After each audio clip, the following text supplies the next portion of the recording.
Commanding General Yahanna.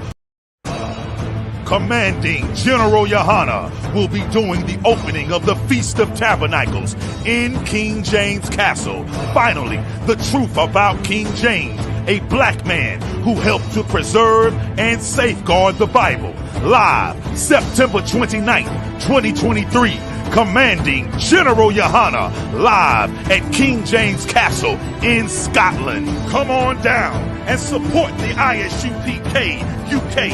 Lift the glass, come and join the brotherhood and drink with the ancient as we celebrate and keep the Feast of Tabernacles for our King Yahushua in King James Castle, bringing his crew of heavy hitters.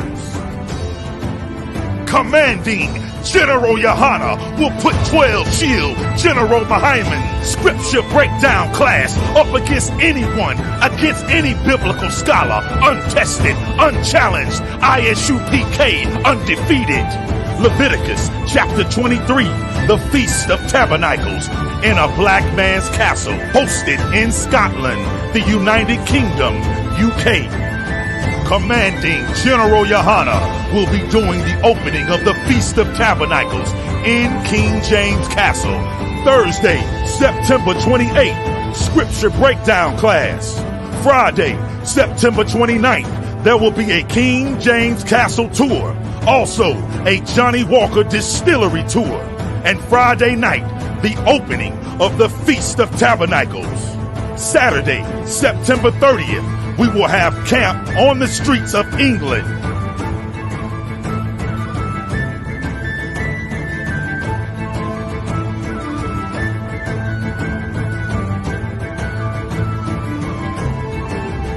Sunday, October 1st, the UK Cookout. Monday, October 2nd, the Warwickshire Castle Tour. I.S.U.P.K under Commanding General Yahanna at King James Castle in England. This is an absolutely monumental, historical event. Want us to stop. But man, don't we deserve a shot? Don't we deserve a shot to be the Lord's people? Israel, let's do it!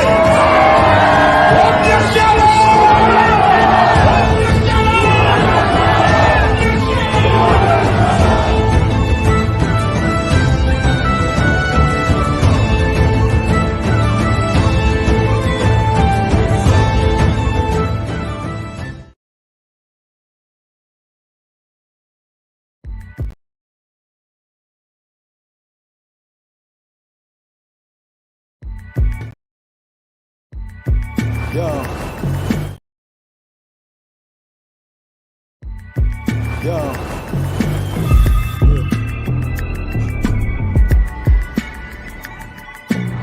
Commanding General Yahanna is America on the brink of World War III. Join us for a real discussion about America's future. For God's justice to be right in the earth, this entire country has to be devastated in nuclear war. It's the Third World War coming, and what does this mean for black and brown people? You don't want to miss it. It's July 28th, 7 p.m. to 9 p.m. 1522 South Wabash Ave, Chicago, Illinois. Be there. That's right. I was a young man 35 years ago, and they said Russia would turn on America after it came together with America. This is, man, the last safe haven for blacks, Hispanics, and Native Indians. You don't want to miss out, and it's $30 to get in. Also, we will be having a lecture party, 9 p.m. to 11 p.m. And then we're going to be having an after party, to be announced, 12 a.m. to 3 a.m. For any more information, contact 708-506-5738. 708-506-5738.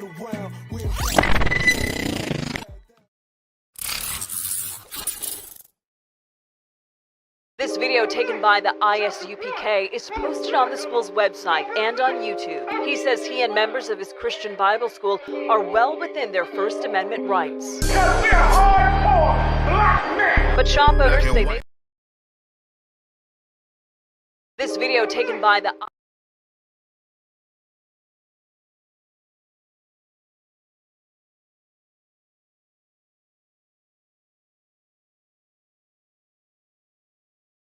This video taken by the I.S.U.P.K.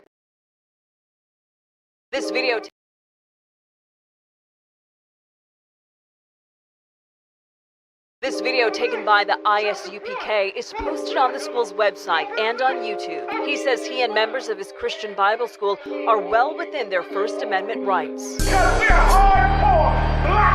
But shop owners say they've heard enough. Today in court, their lawyers argued the group is trespassing. In addition, they say the group niggas want me dead. Crackers too, but these coon ass niggas, they for the feds. My stick full of lead. In case these whole niggas try me, man, I'ma have to make that bed. No need to even flex. Cause how I walk it, how I talk it, let you know my speech direct. You heard what I said. Another move, your life passing through your mind, now you're big. And I'm fresh like a motherfucker. Niggas hating cause they mom want us. I'm just coolin' by myself, but now they all on me. Shut up, bitch, eat a dick, I don't wanna love you. Sippin' that pool, wow, got you laced up out your shoe now. Look what you finna do, wow, it's hop. Hop around these niggas till you flop. I'm busy getting mine, but all these niggas wanna duck. But it's cool, let me know I'm on the top. Steady in the courtroom, always fighting cops. Call the white man the devil, and that's off the top. So they try to stop my movement with a block, but I beat the case every damn time, so they watch. Waiting on the nigga to try to make me slip up. Walking up on me like homeboy, what's in your cup? Do you have any drugs? Well, let me see the slugs. Make it your bitch ass back, get mad, you ain't getting love. Your wife made you clip it damn nuts, yeah, I know. Crazy what coon people will do for these hoes. But I ain't even pressed, I see why you going on. My nigga, you dead wrong, bust a netball, get it on. Black and white land, shit is crazy. Preach about how they hate white people. I'm freshen up, cleaner than the motherfucker. Good juice in my cup is redder than the bloodsucker. Drip on leak, yeah, drip on me. Hey, talking about, but what the fuck do you mean? Yeah, you see these damn bitches, they be choosing on me. But I don't want the bitch, but that bitch drooling on me. I get to walking on the girl, she wanna moving with me. But I won't have it cause she easy like spaghetti, homie. Unleashed it to the G. Who is he, that nigga from SC? Get your level straight before you approach a G. Cyan TC 0013. Sits on the stick, it got me cruising off the scene. The fuck do you mean? Yeah, nigga, yeah. They nigga be hating, but they can't penetrate us. Trying to shoot at us now later, but I'ma get you now. Potato on the bow, blang, blow. But even 30 years later, videos don't necessarily lead to convictions of officers. Advocates for reform say that needs to change.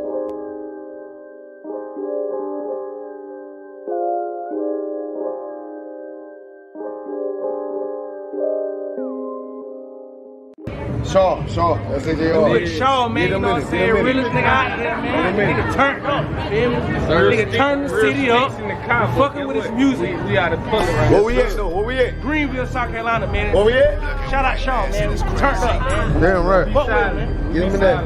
Right. Birds, you dig? There you go, brother.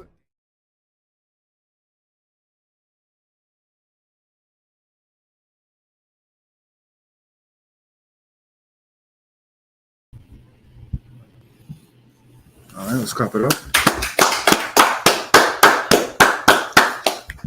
Shalom, DC, with the Israelite School of Universal Practical Knowledge. Start out 1 West 125th Street, Harlem, New York, under Commanding General Yahanna. Since 1969, we've been teaching the truth of the Bible. And the truth is that the so-called blacks, Hispanics, and Native American Indians are the true Jews, and that our oppressor is a devil that the Bible speaks of. We are not affiliated with any other Christian church or Hebrew Israelite group. 1 West is home of the truth, and if it's not under Commanding General Yahanna, it is not the truth. I am priest and officer of 1,000 Bakwashia, holding it down for Captain 13,000 Mashak Mayam. He'll be here shortly, momentarily, but in the meantime, the show must go on. You know what I'm saying? I'm here. I'm rocking and rolling with priest and officer Kagara Moth. Let's give him a hand. And I'm also rolling with the judge, Shapat Dayak. You know what I'm saying? Holding it down in here. Holding it down. No sweat. Just keep working it. When you get it, you get it. If there's any questions, comments, or concerns, go ahead and type your questions in online. Captain Mashak will be by shortly. I will answer them to the best of my ability. And we're just gonna rock and roll. We got anything online? I do. Yaquatazah Yahanna says, Salakia, sir, can I get a breakdown on Judges chapter 10, verse 13 and 14, Baba Shah? Judges chapter 10, what? And verse 13 and 14. Judges 10, 13, and 14. If you could, Kagar, can you hand me my bag there, Baba Shah? I got the scripture. You got it? All right, give me a second. Let me get there with you. Be rock and roll with you. We're gonna get this answered lickety split. Salakia. Judges 10. Right? Judges 10, what? Judges chapter 10, verse 13 and verse 14. Judges chapter 10, verse 13 and 14. You have some? I just remind me of the general whenever he looking for something on the phone, he's like bobbity. Did I do that? You did. Okay. I was like, well, maybe I should. Bobbity. All right. 13, 10, 13, and 14. All right, let's get it. Judges chapter 10, verse 13. Yet ye have... Well, hold on real quick. Before you get into that, your Quatazah, if you could, is it just a general breakdown or is it something specific that you wanted to be broken down within this these verses? Just type that in the chat real quick if you could, Baba Kashar. We're going until we write that down, we're going to just get it. Yeah, read from Judges chapter 10, verse 13. Yet ye have forsaken me and served other gods. Wherefore I will deliver you no more. Verse 14. Go and cry unto other gods which ye have chosen. Let them deliver you in time of your tribulation. Okay. Do me a favor and go up to verse 1. Judges chapter 10, verse 1.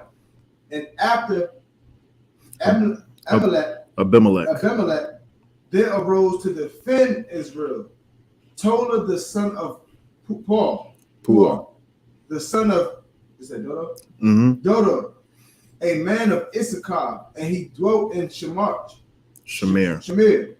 in Mount Ephraim. All right. Keep going. Verse 2. And he judged Israel 23 years and died and was buried in Shamir. Okay, I'm just trying to get a little context of what's going on. When they say here's something else. They said he judged Israel. But a lot of times Christians don't, they always say only God can judge me. Well, this brother right here, he was not God, but he was judging Israel. Right. And a lot of Christians say, nobody can judge me except when they go in front of that person who has that title. Judge Winthorpe or judge, whatever. And then whatever that man says, or nowadays, whatever that woman says, you're going to do. You're going to obey. You're going to throw yourself to them. You're going to plead for their mercy. But no one can judge you. The Christians only don't have a problem with our oppressor judging. Never has a problem with our oppressor judging them.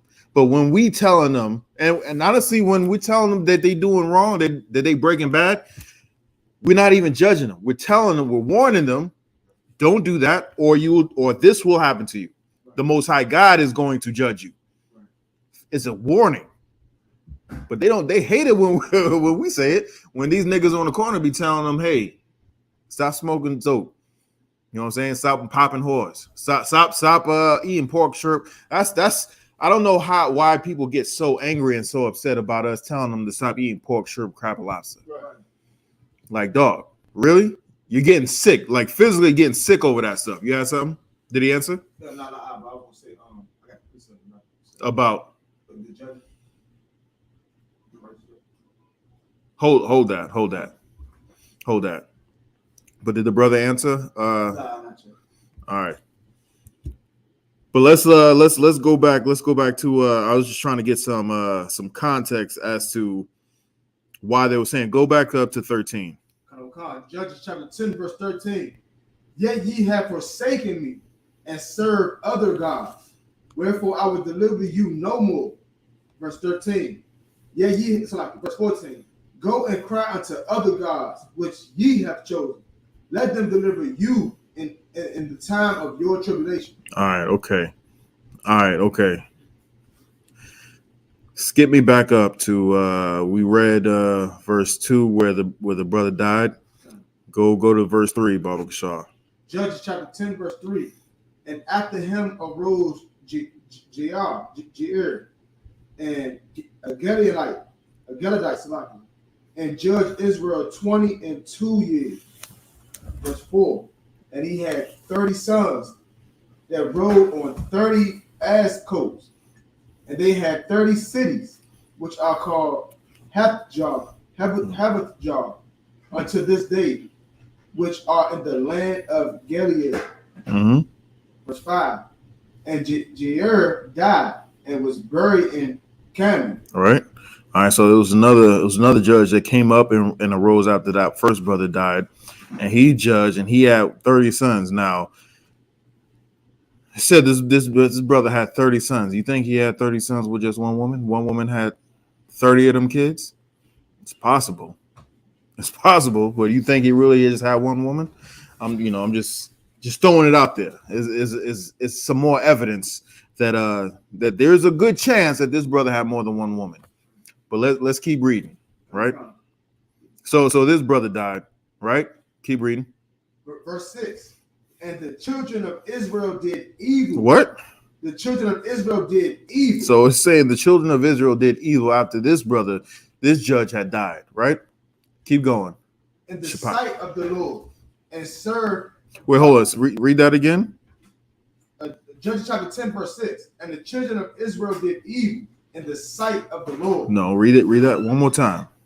And the children of Israel did evil again. Did evil when? Again. So that means they, unfortunately, we have a reputation of doing good, doing what we're supposed to be doing what we're told to be doing, and then we go back and just do some foul stuff. Said the children of Israel did evil again. Keep going. In the sight of the Lord. Right. And served Baalim and Asheroth and the gods of Syria and the gods of Zidon and the gods of Moab and the gods of the children of Ammon and the gods of the Philistines, and forsook the Lord and served him and served not him. So this is we did some real foul stuff. Not only did we turn our back on the Most High God, we went and served other gods, false gods. You know what I'm saying? We served other quote unquote, deities. We put other people, I'm gonna say people, we put other religions above, our culture. And you wonder why, I don't even slack. What's that brother's name? Keke Palmer's husband. What's his name? Y'all, you know his name? I don't know. Salakia. So you know that brother's name? Darius Jackson. Yeah. So I understand how the way Darius Jackson felt. Why? And we all, whoever has ribs, we all understand if our rib will go out and that rib is ours. You know what I'm saying? And she will go out and then call somebody else daddy, serving somebody else the way she was supposed to be serving her husband. We all know how. I ain't gonna say we all know how it feels, because not everybody knows how that feels. You know what I'm saying? Thanks to Commander General Yahanna, who we have brothers in who grew up in here and have never known that. You know what I'm saying? Have never had that carnal knowledge, but just have some knowledge as far as what people are saying in the world and what we see in the world. But there are sisters who go out there and break their oaths.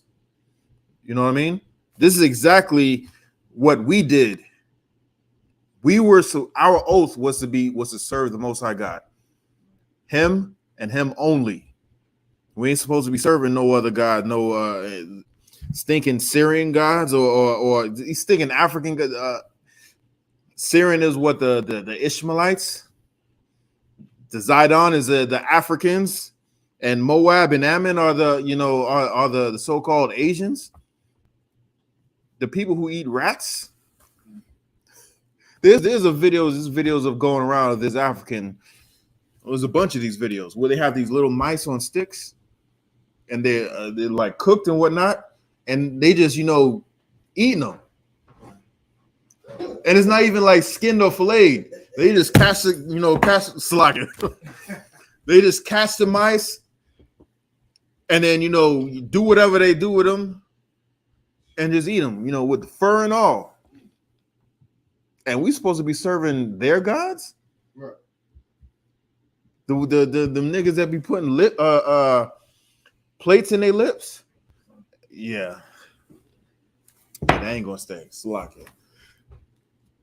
it. Go ahead and get that not on TikTok. Go ahead and get that stand. You had some? Yeah, I was gonna say, since we on Syria in the scripture, I was gonna say the God of the Bible, the God for the children of Israel sent an earthquake over there. They killed 23,000. I think it was more than that. It was recent, right? About a couple months now. Sent an earthquake, killed about almost 40,000. No, that was in Turkey, was it? No, or was it Syria? It was Syria? It was Syria, kind of.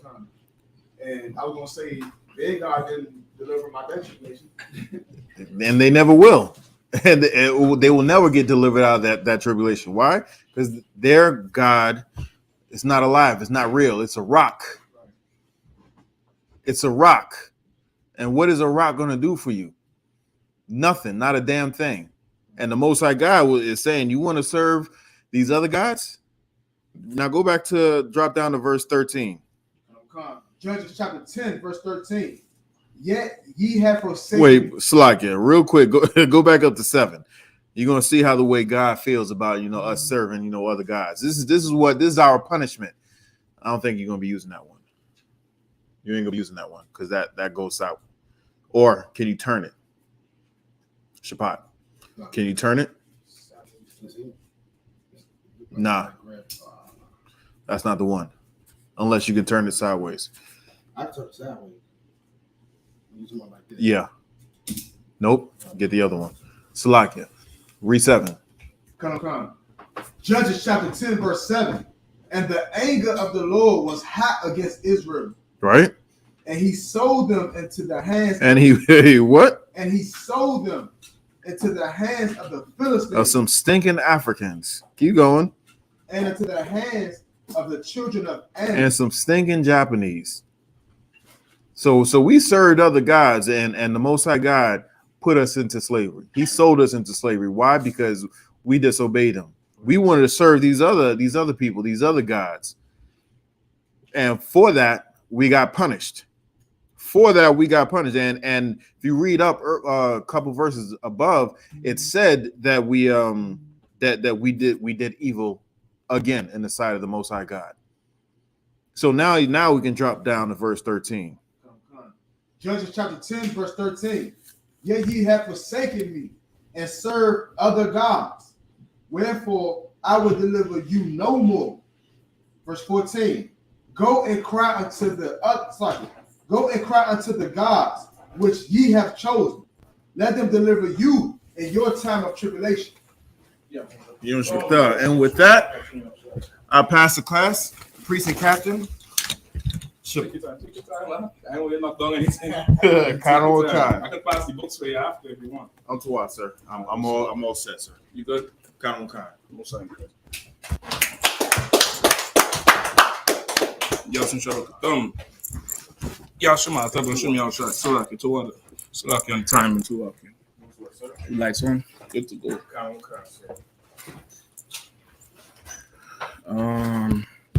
Damn. Shit away. Was it yours? Yours? That's yours, sir. That's another one? You had an extra one? It was the extra one that was looking for the man. It was in the so this is for the equipment. Okay, most likely. So this would stay with the I probably would just have order one just in case, you know what I mean? So water too. All right. What we dealing with now? Brother Yaquatazar wanted a general breakdown on Judges 10, 13, and 14. All right, tonight we're dealing with Kiki Palmer, aka Unworthy Women. All right, definitely gonna deal with that. But I need a proper phone holder, right? Preferably, okay, they have them mini tripods like this one that you could put on a table with a big catch. Cause that shit got GMC shocks on the shit. It should bounce. That good Cadillac shocks on that phone. You know what I mean? So that's it. Okay, yeah, read the brother's question. Oh, what was his question? If you could paraphrase it. So he just wanted a general breakdown on Judges chapter 10, 13, and 14. Chapter 10, 13, and 14. Okay. You started this already, or I need to go? I started already. Okay, where you reach? So I reached, we sinned against the Most High God. What verse? This was in verse 6 and 7. So what he wants, the whole chapter? No, he wants verse 13 and 14. 13 and 14. Okay, no sweat.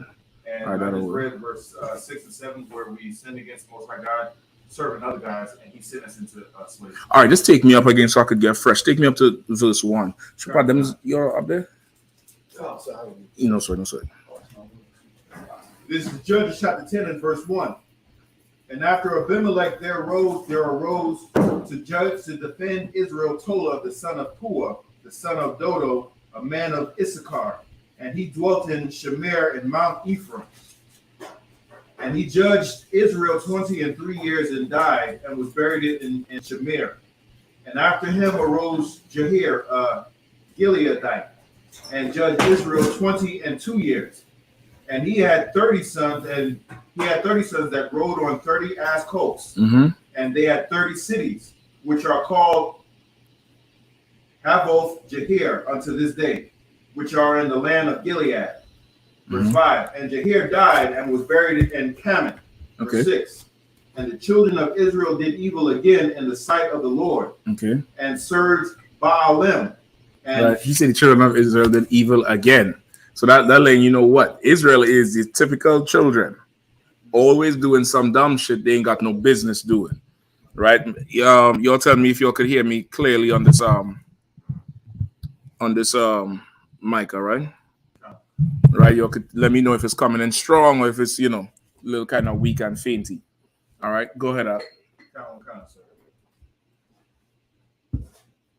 It's like verse 6. And the children of Israel did evil again in the sight of the Lord, and served Baalim and Ashtaroth, the gods of Syria, and the gods of Zidon, and the gods of Moab, and the gods of the children of Ammon, and the gods of the Philistines, and forsook the Lord, and served him not. Right. So we went after the other nations, right? Much like today, how we would go after the god of the Arabs, right? Or the Far East people, United Arab Emirates, Bahrain, whatever. A ton of people are becoming Muslim now because it's the cool religion.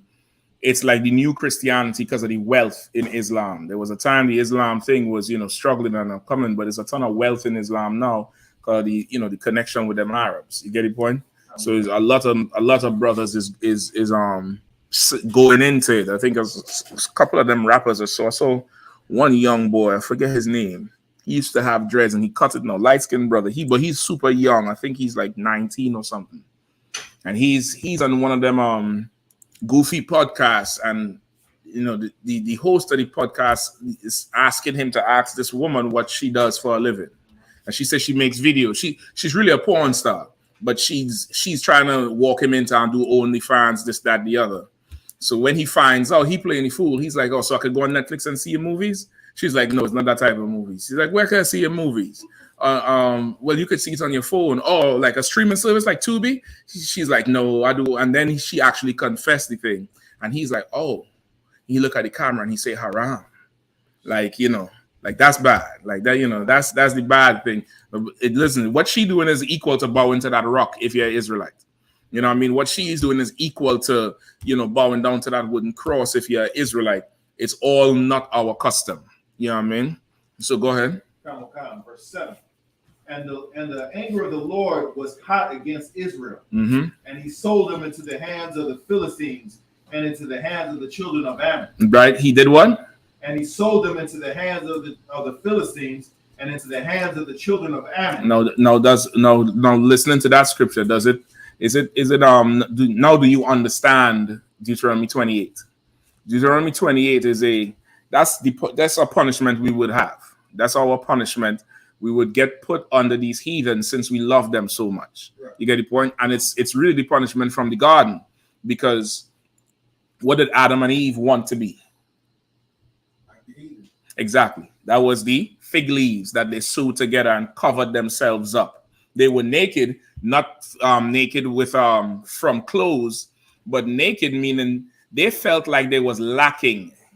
They felt like they were ashamed of something. They felt like they were missing something, much like children feel they're missing something because they don't have the proper shoes, or they don't wear the proper expensive clothes or something like that, and their friends do it. They feel like ashamed, so they hide some shit up. They hide the tag or hide the damn the Jordan sign or whatever, because like that's how they felt. They felt inadequate. They felt ashamed, not because they were butt naked, but they felt the shame of being inadequate, which is self-inflicted. That they was not inadequate. They just looking at the heathens more and better and with more admiration than they were looking at themselves. It's really us today. You understand? You could get the richest Negro. The richest, the Tiger Woods is the best golfer on the planet, probably in the history of the whole game. Jack Nicholson or Nicholas or whatever his name is. What's the other one who they make the lemon lime drink with? They're selling 7-Eleven. Arnold Palmer. None of them could touch that nigga. I don't care what they say. None of them could touch that nigga. Jordan, I know some of y'all is LeBron fans, but Jordan is the best player on the planet in the history of the goddamn game. He revolutionized the sport, something there's no athlete has been able to do since. Like, he broke a barrier, he broke a mold, he broke something, and he introduced something to the sports world in general that nobody else has been able to do since, because that's the new level of it. Go ahead. To me, in that whole Jordan LeBron argument, the difference is not any point. I don't care. Listen, I don't care. Listen, I don't care. Listen. Follow what I'm saying. Just follow what I'm saying.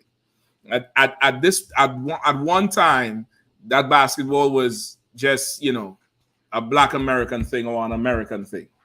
Jordan was able to break markets with the shit. He was able to inspire the whole sponsorship on that level. The sports sponsorship on that level. He transcended basketball, if you will. He became bigger than the sport, much like you have players like Pele and Maradona in what you all call soccer, which we call football. I don't know much about baseball, but I'm sure there's somebody in baseball that just transcend the sport. The sport now get famous because of them. That's what I mean, they transcend the sport. There's some people who famous because of the sport. Then there's other people who they make the sport popular. That's what I'm talking about. And all these men, Tiger Woods, he's the best, the baddest. When he's rich, who does he go lay down with? You understand? Was that white girl, CEO in IBM? Did she invent Tesla? Did she, is she the best architect in the world? What was she? A nanny and a waitress. Is she the best nanny in the world? He didn't even get the best nanny in the world. He'll settle for whatever the hell she is. He'll settle for an unworthy woman because to him, just having her in his bed increases his status. That's the shame Adam and Eve felt. And that's what happened here. We always chasing after these heathens and following their way, their custom, their lifestyle. And the Lord hated it. And the Lord is a man of war.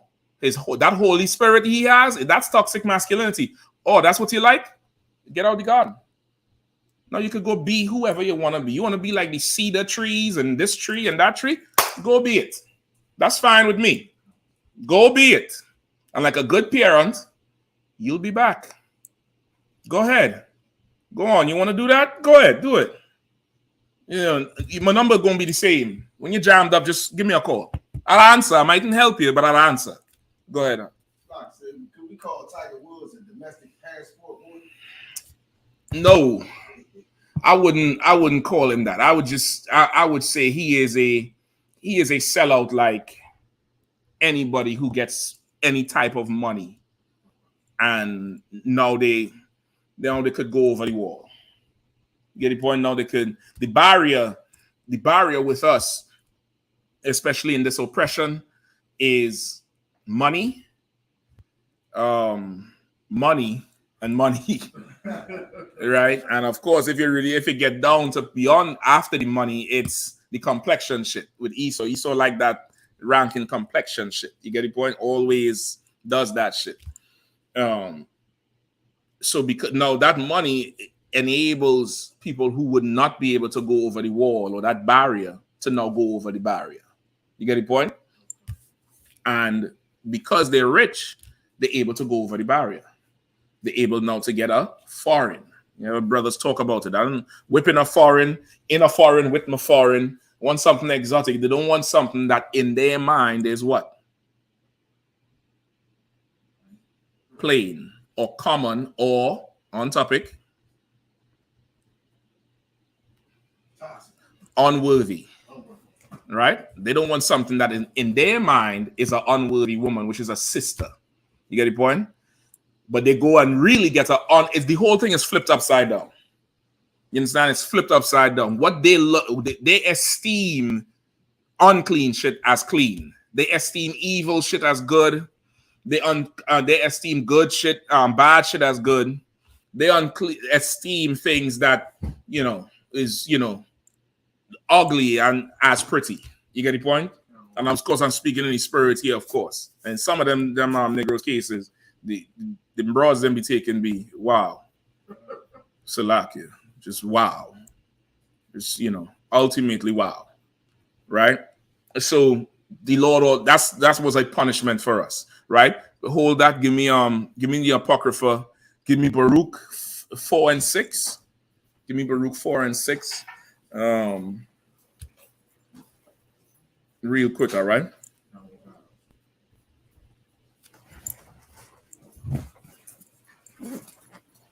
So you could trim this back one.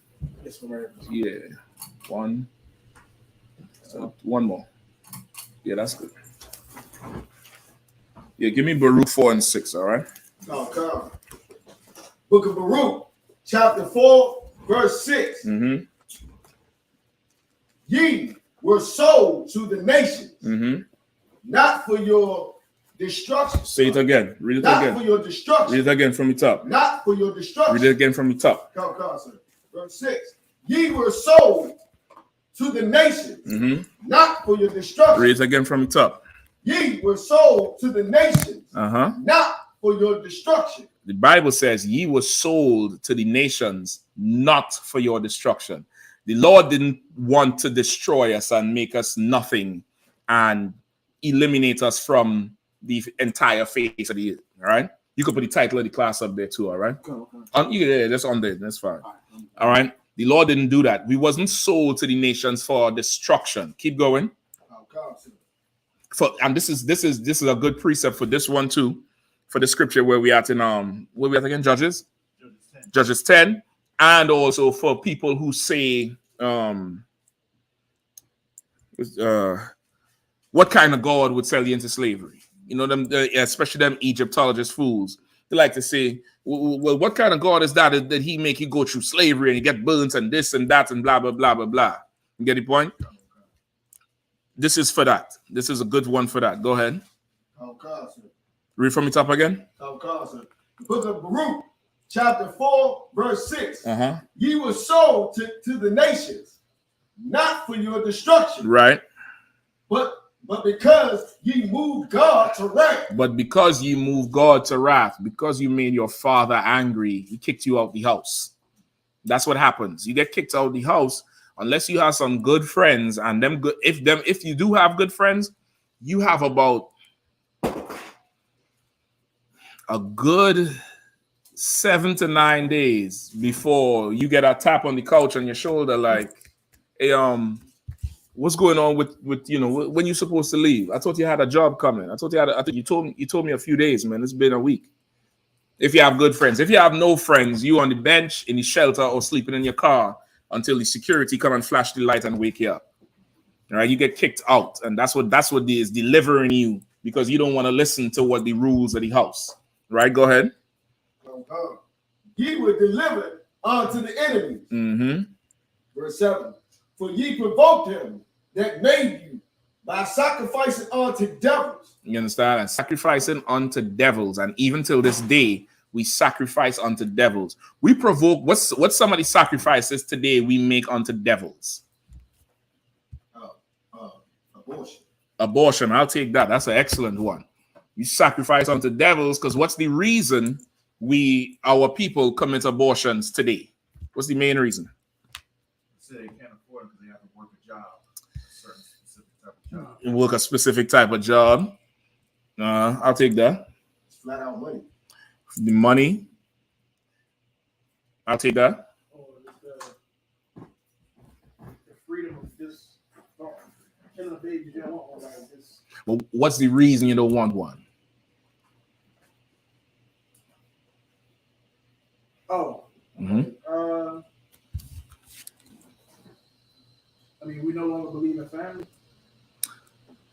What's the reason we no longer believe in family? Because we don't have like a stable belief system, stable law to follow. Okay, so what belief system and what law do we follow? In the world or now? No. We're talking about our people. Okay, our people. What we Christianity, which is the law and the belief system of devils. You understand? Our ambition to be him, a baby can't get anywhere with that shit. You understand? Our ambition to be Grant Cardone. You know who Grant Cardone is? Grant Cardone is one of them devils who make all them TikTok videos. You got to be this to do that, and then blah blah blah blah blah. And if you want to be rich and successful, you got to try to drop some kind of heavy shit, like, I don't know. He a real estate dude, he an investor dude. There's a few more who is like that, that type of people, right?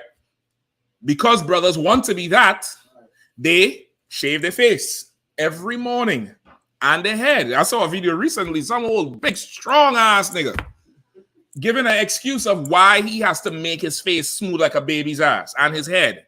And he said out his own mouth, when he looks at every American president and every billionaire, they all have a clean face. And that got to be a strategy to become a billionaire, because if it wasn't, they would have beards, or a mustache. And he said he looking at them, and in order to be there, he has to now sacrifice himself unto devils. Why trimmest thou thy ways to seek love? That's in Jeremiah. That's what we do. Go ahead. Just at that point, because I follow a lot of them and the entrepreneurs and stuff like that. My little cousin who's like 22, he got into it and got some success out of it. So what?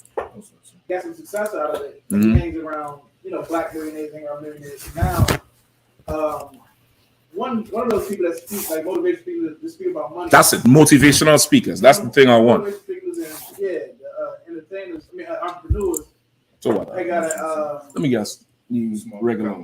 They did a podcast, and if you just like if we put out something, we get feedback in our comments. So one of the Levite brothers said, if you're broke, you should not be in a relationship. So and the Levite brother follows these entrepreneurs. He's a millionaire himself. Right. But yes, that's what I was just waiting to hear. I know it would have come out. Yeah. They ain't get no relative success in nothing. Right. They and once again, we could measure relative success because we think that's success because that's what the oppressor thinks is success. You get the point? But that's not success at all. Right. So you get the point? Go ahead. So what?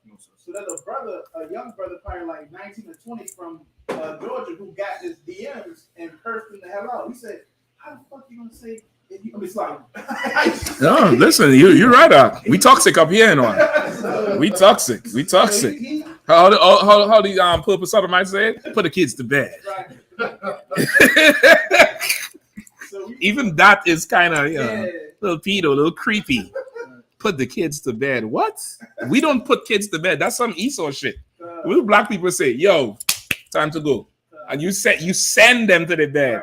But we don't put kids in the bed. And what the fuck is that shit? So, go ahead.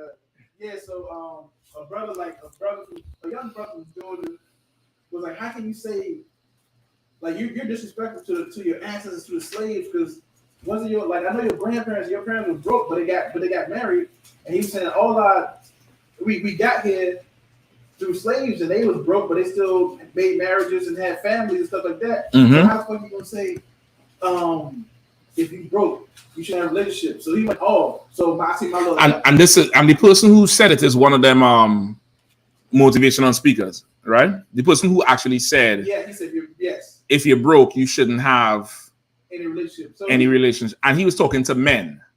He was on a podcast talking to everybody, or that was directed to men? It was like it's aimed to not just it was aimed to men, but he said it broad. Right. So okay. And then so he went into his spiel about how when he was broke, when women treated him, but now he got bread, and how the women treated him. But he don't understand that still don't mean nothing. He don't have no success, Ak. Right. He don't have no success. Let me tell you something. There's a success where you don't have to have no money, and a woman gonna give you everything. She gonna go get the money. She gonna go get the money. Go get the money. Go get the money. Go get the money. She gonna come to you with different ways that she could go get money. You're gonna have to slowly broad down. You gotta be like, nah, listen, chill out. Just focus on this shit here. But so and so. And you go out and check her because she so gassed up and jazzed up to go out there and make you successful. No, that's successful. Now you mean to tell me you got millions of dollars and you need to get a piece of paper that's worthless to get you just a failure. That's all. Go ahead. So I see my little cousin who he's 22, 23, but supposedly has made six figures now by following them, and he teaches his own online classes and stuff like that. Mm-hmm. So I see him comment like, "Oh, see this? He sounds like he's my age. This why I hang around people my age. He's just ignorant." Because the young dude was cursing the millionaire out about how can you say if you broke, don't have a relationship. So I seen my cousin say that because usually me and him talk all the time. I'm like, I said, bro, I called him, and this is the first. Usually when we talk, we agree because he know I'm a Hebrew Israelite. He agreed with the teachings and stuff like that. I had to tell him stop following polite and shit like that. He seen how polite is, pedophile and all that shit. And but this is the first time we had a disagreement, and he was like, no, young dude was wrong. My father, your father raised you like that, and my father raised me like that to be cursing out a grown man. He's a kid. He's a millionaire. But the grown man could curse out the other grown man and tell him he broke, and that's why tell him he can't. You know what I mean? Cut, and I had to get on him. I said, so I was cutting him because he was like, bro, he's a millionaire trying to teach young people how to teach young men how to become millionaires. You might want to check that cousin out. He might be willing to sell something to that millionaire man. He's a millionaire. He's something. Right. So the conversation he just kept bringing about money, like people who have money. So I said, so when you saying a poor person don't have a voice? I kept saying that, and then I was like, bro, we know plenty of people who have money who speak wrong. I said, what about? So I brought up Steve Harvey. I brought up Polite because he purchased Polite's online classes for stocks and years ago, and he realized Polite. So he funded a pedophile. And that's why I got on it. I said, look, I said that was your man's. I said, remember, because when you found out we were debating him, I had to get y'all off his side, off Polite side. Like, nigga, I know shit about Polite. No. And I had to really get them niggas from off Polite side. Mm-hmm. So I said, that was y'all man's. Yeah, I see that he's a, so they ain't trying to say, nah, fuck him. I bet knew he was fucked up. Once again, their ambition is not even to be like the black billionaire. They want to be like the white one. The black billionaire is a stepping stone. It's like an assisted jump for a dunk. You can't jump from in the paint, so you got a step to jump on. That black billionaire is that step to reach that height. But now, because of the ambition to be like the oppressor, we sacrifice ourselves, and he's sacrificing himself. And it's going to be too late by the time he realizes what it is. Like he's caught up in the the ambition. He's drunk with the wine of her fornication. That's what that scripture means in Revelation. In Revelation, when it says they're drunk with the wine of her fornication, he is drunk with that wine. He'll go to war for that wine. It's down here like the mark of the beast. It's a spirit for that thing. And that's what our people are. We'll sacrifice ourselves to these devils just because we want to be like them and not sacrifice ourselves for the Lord.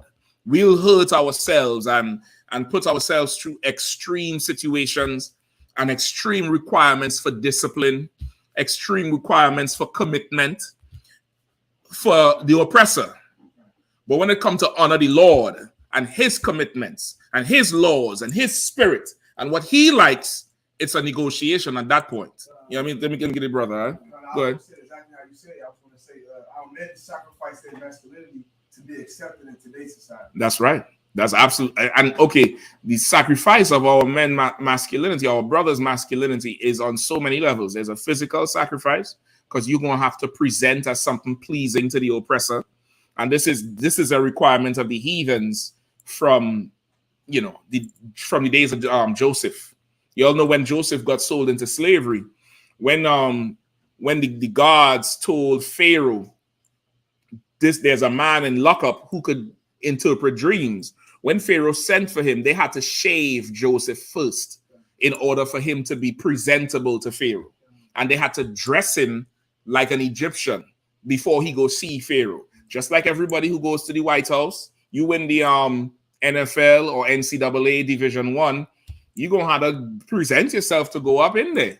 You know what I mean? When they went up in there to beg Trump for something and beg Obama, every entertainer wore their Sunday best and shaved up and looked right, because that's the way of the heathen. You got to sacrifice yourself.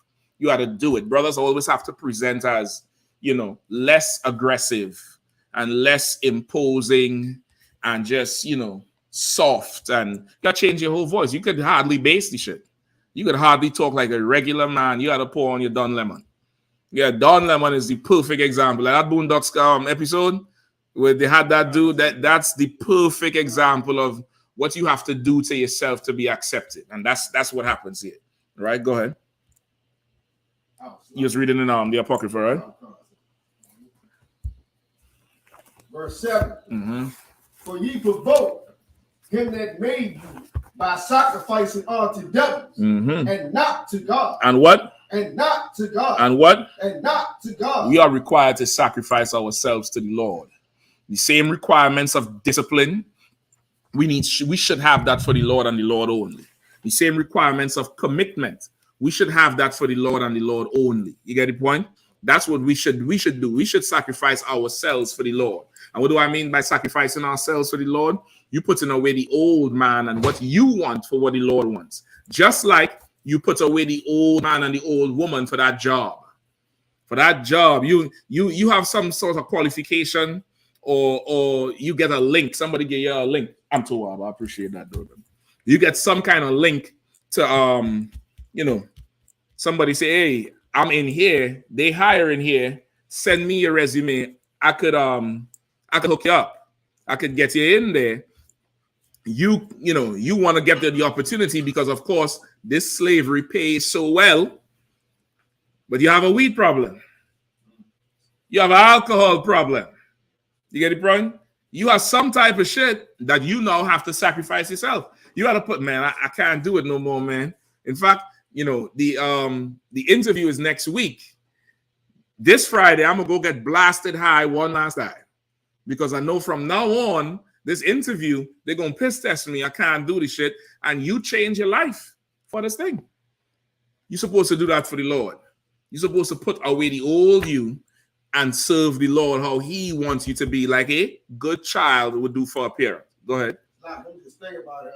Even Easy-E, Mr. F the Police, he accidentally somehow by namesake got invited to a White House dinner, like a 3-night dinner, and he even showed up with he still had his White Sox hat on, but he showed up with a jacket. I mean, it's the way of slavery. It's just it's the way of slavery. And okay, once you're not serving the Lord, you're serving Satan. You get the point? He could have showed up there in a sweatsuit. You understand? Once you're not serving the Lord, you're serving Satan. It's simple. That's it. It's real simple. So let's get back to Judges, if you all don't mind. It's Judges chapter 10, verse 13. Mm-hmm. Yet ye have forsaken me and served other gods. Wherefore I will deliver you no more. Verse 14. Right? You have forsaken me and served other gods, so I won't deliver you anymore. Why he say anymore? Why does he say anymore? Because he's delivered them before. He has delivered us before. He brought us out of the land of Egypt. He said that in Jeremiah 16 or Isaiah 16. Did I not bring you out of Egypt? Or behold, the days I was known for bringing you out of the land of Egypt. But the day will come when I'll be known for bringing you out of the land of the north. That's a prophecy for today. When in the kingdom of heaven, in the new kingdom, in the new rulership, in the new world order, if you want to put it like that, the big story would be what he did to America. You understand? Right now, the destruction in Egypt was the biggest thing. That's the most major one, the most major destruction of that time. You get the point? He said, I'll be known for the one who brought you out of the land of the north. Come on. Judges 10 and 14 right now. That last one was 13. Right? Go ahead. Come, verse 14. Go and cry unto the gods which ye have chosen. Say it again. Go and cry unto the gods which ye have chosen. Go and cry to Allah, man. Go and cry to Allah. Bishmil rak il rak haram. Go cry, man. Go kiss and lick that stone. Put your head in that damn, gold little vagina they got on the corner of that damn box and lick that stone. You all don't know that's what they be doing, huh? They be fighting and trampling people. Somebody Google how many people die every year in the pilgrimage to Hajj. Not you, Bukwash, you read it. Somebody else Google that shit out. How many people die every year in that Mecca circle as they try to go in there and get that stone some love? Go ahead. It's like leaving with over folks like 2,000 years. I mean, you could check it and see. I don't know. They trample people out. They after everybody done kiss the stone and go home, there's dead bodies under the ground, and they count it. They count it. Like like he a badass dude. He took one. Like I mean, goddamn. like that stone is more important than their brothers are. That stone is more important than their brothers. Like imagine you serve a type of God that you have something that's a monumental holiday for your people and your religion, and it requires the death of some of your people in order for some of the people to keep the feast. Like goddamn, and death by your hands, not like the Lord bring a plague and destroy anybody who does not do what the Lord say. They're doing what your God said to do, and they still fall. What kind of unfair? And they think our God is unfair? God, we don't die Passover. We live. We live. Go ahead, because I'm gonna come to you. It's so bad that they lie and say they don't bow or kiss the stone. They're lying. But there's been multiple outbreaks of people catching herpes when they kiss the stone. Wait, herpes. Please find me the story. I thought that was reserved for the so-called Jewish man with the moil. But please find me that story. So you mean they go in there and they suck on that stone and French kiss that stone? Humble stone. And the next nigga come and he kiss it. And he get I see why the COVID stopped Mecca. Because y'all would have just dropped dead up in there by that stone for that COVID. Mecca was empty for the COVID act. The Lord is saying, oh, that's who you want? You go call on him when you're jammed up now. Go ahead. What are you going to say? I got the story. Please, go ahead. 2015, Mina Stampede. 2,000 individuals. What Stampede? Mina. It's like a city. Okay. Is that the one for Mecca? Concert. Okay. 2,000 individuals on September 24, 2015, a crowd crushed a stampede, and stampede result in the death of more than 2,000 individuals. Right, that's in 2015. Somebody pull up 2022, right? Because I think 2020 and 21, Mecca was empty. Somebody pull up 22. You could pull up 19. See if there's one for 21. but there definitely should be one for 22. I think the world was open in 22, right? See what numbers you get. Go ahead. It actually says it's at the Hajj. At the pilgrimage, the Hajj. Check it out and see. Give me 2022 because that's 15. I mean, 15. Nobody in thinking there's a pandemic because of the pandemic, and people have been so restricted for 2 years. Now that it's free, there's a surge of the rush to do normal activity. So there's an increase in a whole lot of things out because people felt like they had their rights taken away. Like our oppressors were saying, this is like slavery. Remember, they were saying the mask is like slavery.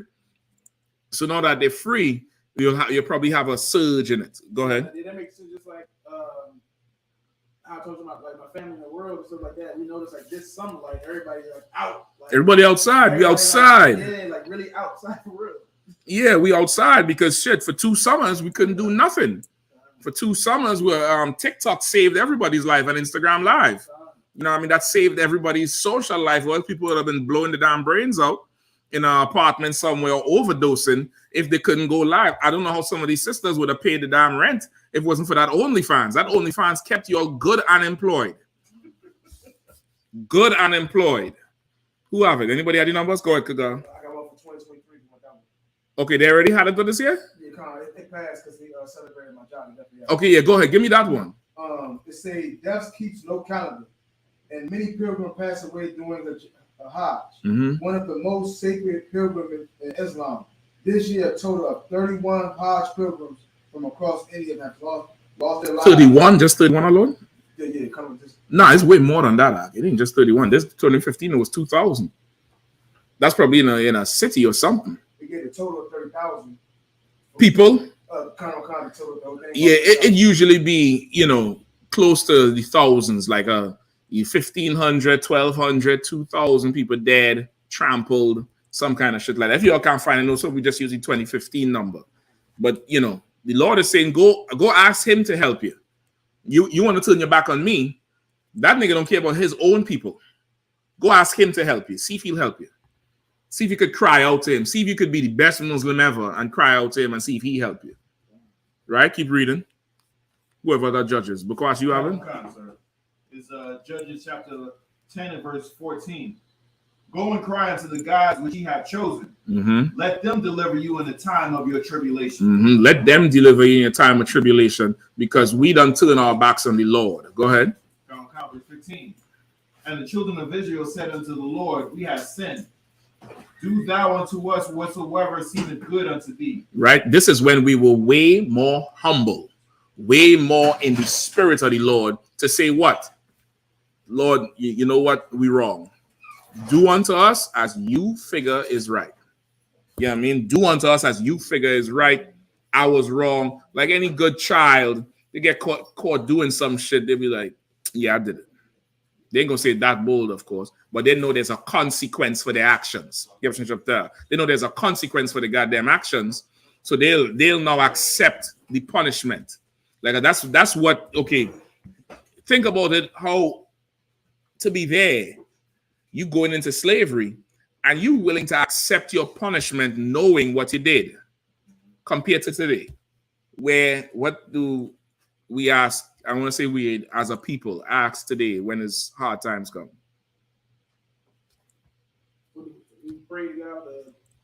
People say 2 words.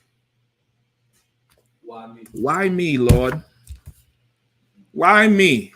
What did I do to deserve this shit? Read that last part again. Verse 15.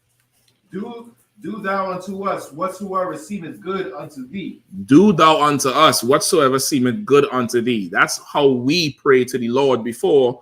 Today, why me, Lord? Why me? We angry with the Lord. Now, today, we angry with him. Why me, Lord? Damn, what the hell is this? Blah, blah, blah, blah, blah. Right.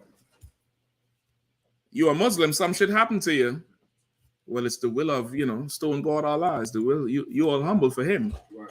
Some shit happened to you. You worshiping Buddha. You go down and you start meditating and chakraing. Right? Something happened to you. You could humble down for the other gods. But the God who controls life and death, who is your God, why me? Like we done fallen super low in spirit in how we should be compared to that shit. Right. Like back then, that's okay. That's mainly because in this captivity, we was not allowed to keep our identity. Right. In every other captivity, who did we get sold to in Baruch? No, not Baruch. Here. In Baruch, it just say, I sold you to the nations. It says it here. It's the Philistines and the children of Ammon. The Philistines, who are the Hamites, the so-called one of the African tribes today, the Philistines, that's where Goliath came from. And the children of Ammon, who the biblical name Ammon is for the Japanese today. We were sold to them for slavery. And even in that slavery, they knew they had the children of Israel in slavery. So, but today, we stripped of our identity. We got cut off from our inheritance, cut off from our lineage, cut off from our heritage, language taken, names taken, culture taken. We don't know who we are, which is that's a huge difference from if you allow us to keep it. And that's on purpose so we could remain in perpetual slavery. You get the point? That's the reason for it. Because deliver us only, we pray thee this day. Deliver us, please, Lord. Come and stop this. Deliver us from out of the hand. That's a humble thing to do. That's a, please, I ain't gonna, disobey you again. I'll be home on time. That's when you get kicked out of the house and you're jammed up, and the life you thought you was going to live, you ain't living that life no more. And now you have to go home and admit you don't know shit and hope and pray that your words is enough to move the master of the house to let you back in, or to help you, or to, deliver you from the streets, deliver you from prison, deliver you from, sleeping in your car, deliver you, just give you a period of grace where you can get back on your feet and slave and save your money and get up and out. That's us there. Versus now where, we don't have that for the Lord. You get the point? You got the hand up, Mark?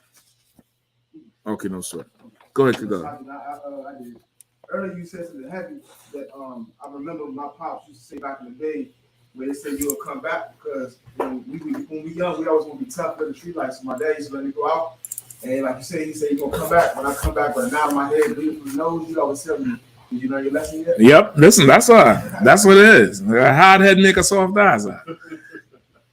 You're gonna learn one way or the other. You're gonna obey one way or the other. You're not free in this life.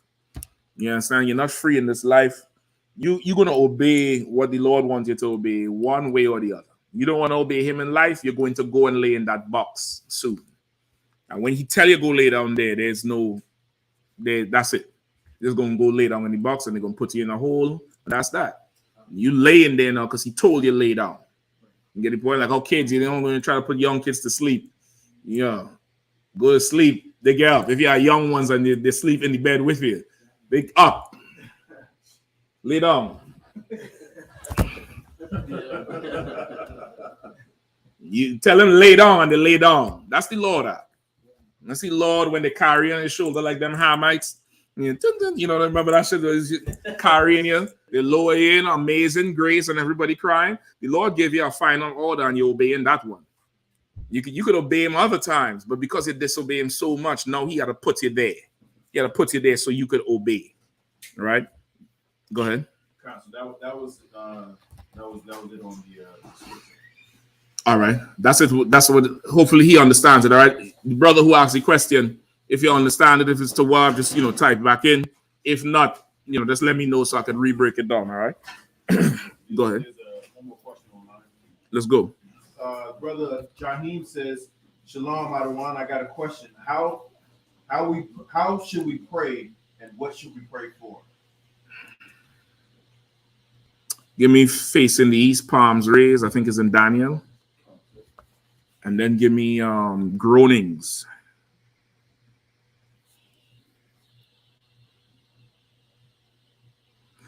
No, give me groanings and give me the Lord's Prayer.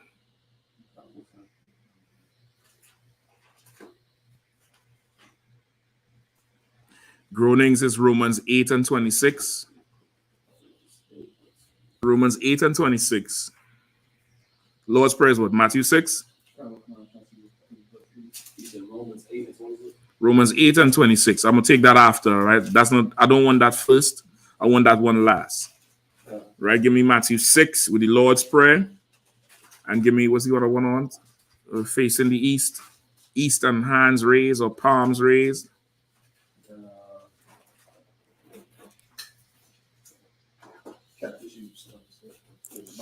Please, I appreciate it.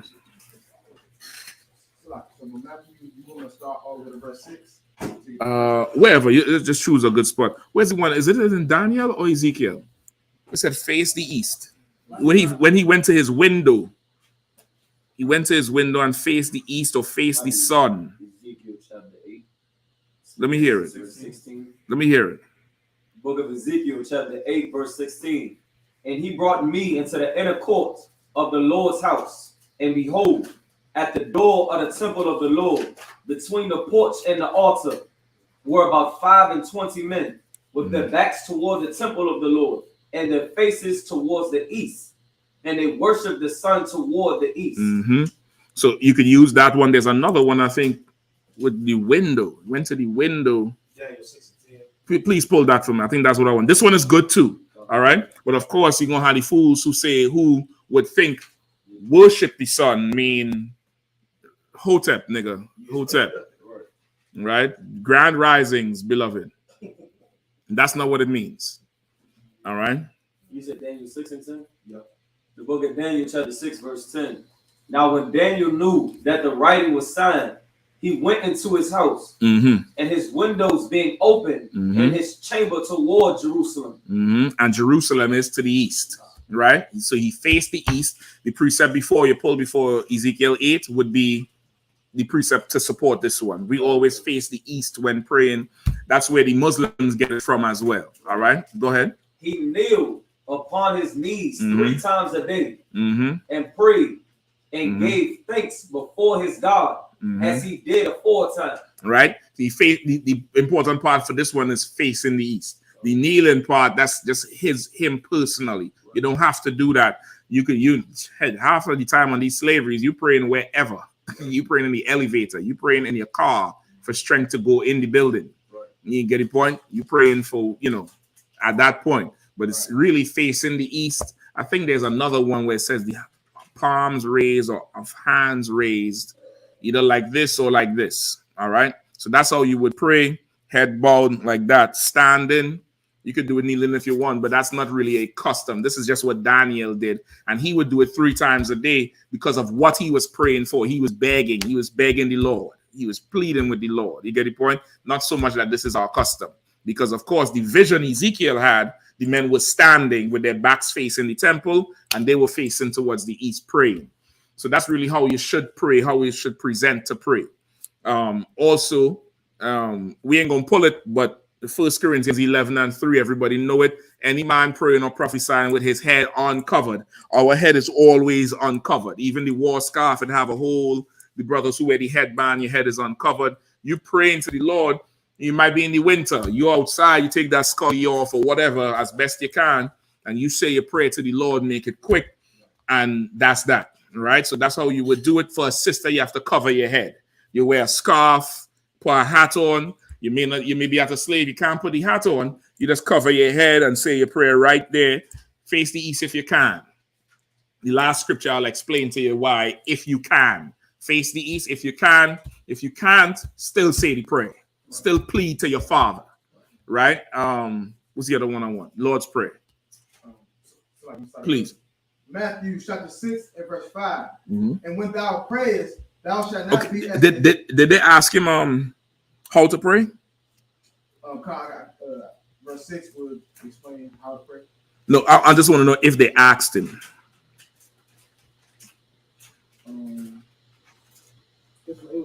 What should we, how to pray, and what should we pray for? Right before? No. If here in this scripture, if they asked him, I was just looking for that. No sweat. Start at 5. That's the one. Matthew chapter 6, verse 5. And when thou prayest, thou shalt not be as the hypocrites are. Right. And thou shalt not be as the hypocrites. Because the hypocrites, they piss the Lord off. The Lord despises it. He doesn't have a good taste for hypocrites at all. Can't say one thing and do something else. You don't like that shit. You get the point? And the heathens are famous for that. Absolutely famous for just saying left and going right. You get the point? Go ahead. For they love to pray standing in the synagogue and in the corners of the streets, that they may be seen of men. Verily I say unto you, they have their reward. Right? Don't be like them. Don't come with your rug and in the middle of the damn street, and for everybody to see you as the most devout Mohammedan. That's it's bullshit. Like what you doing all that shit for? Like remember the Lord, he made niggas. He had that nigga spirit. Just think about somebody doing something and you looking at them like this nigga. That's how the Lord looking at your dumb ass trying to get that dot. You ever see them? They get a permanent dot right here. That's from banging on the floor. Every devout ass Muslim got a full I can't even call it a birthmark. I don't even know what the hell that is. A knuckle, a forehead knuckle. It's like, oh yeah, you boxing, you might get a little, make some, the calluses here or something. Yeah, a full little knuckle on that shit right there. Go ahead. It's like, sir, if I could, I've been over there and I've seen, brothers over here. I don't see no Ishmaelites with that crap on their head. Brother, I'm gonna let you in on a secret, Doc. We are so sincere. We serve the oppressor's gods better than the oppressor. You only know about Islam because of who? What's the reason? You remember that shit? That was every nigga was like, damn, niggas was going on buying bow ties the next day just to be like, woof. Now name me one Arab priest, imam, whatever. I could name you one. Imam, okay, not Bashir. I'm talking about the actual Muslim one, Khamenei. And I only know about him because he said, how could America charge other countries for how they treat people? I think you're talking about the Palestinian thing when he said, look at how America treats black people. He said that recently.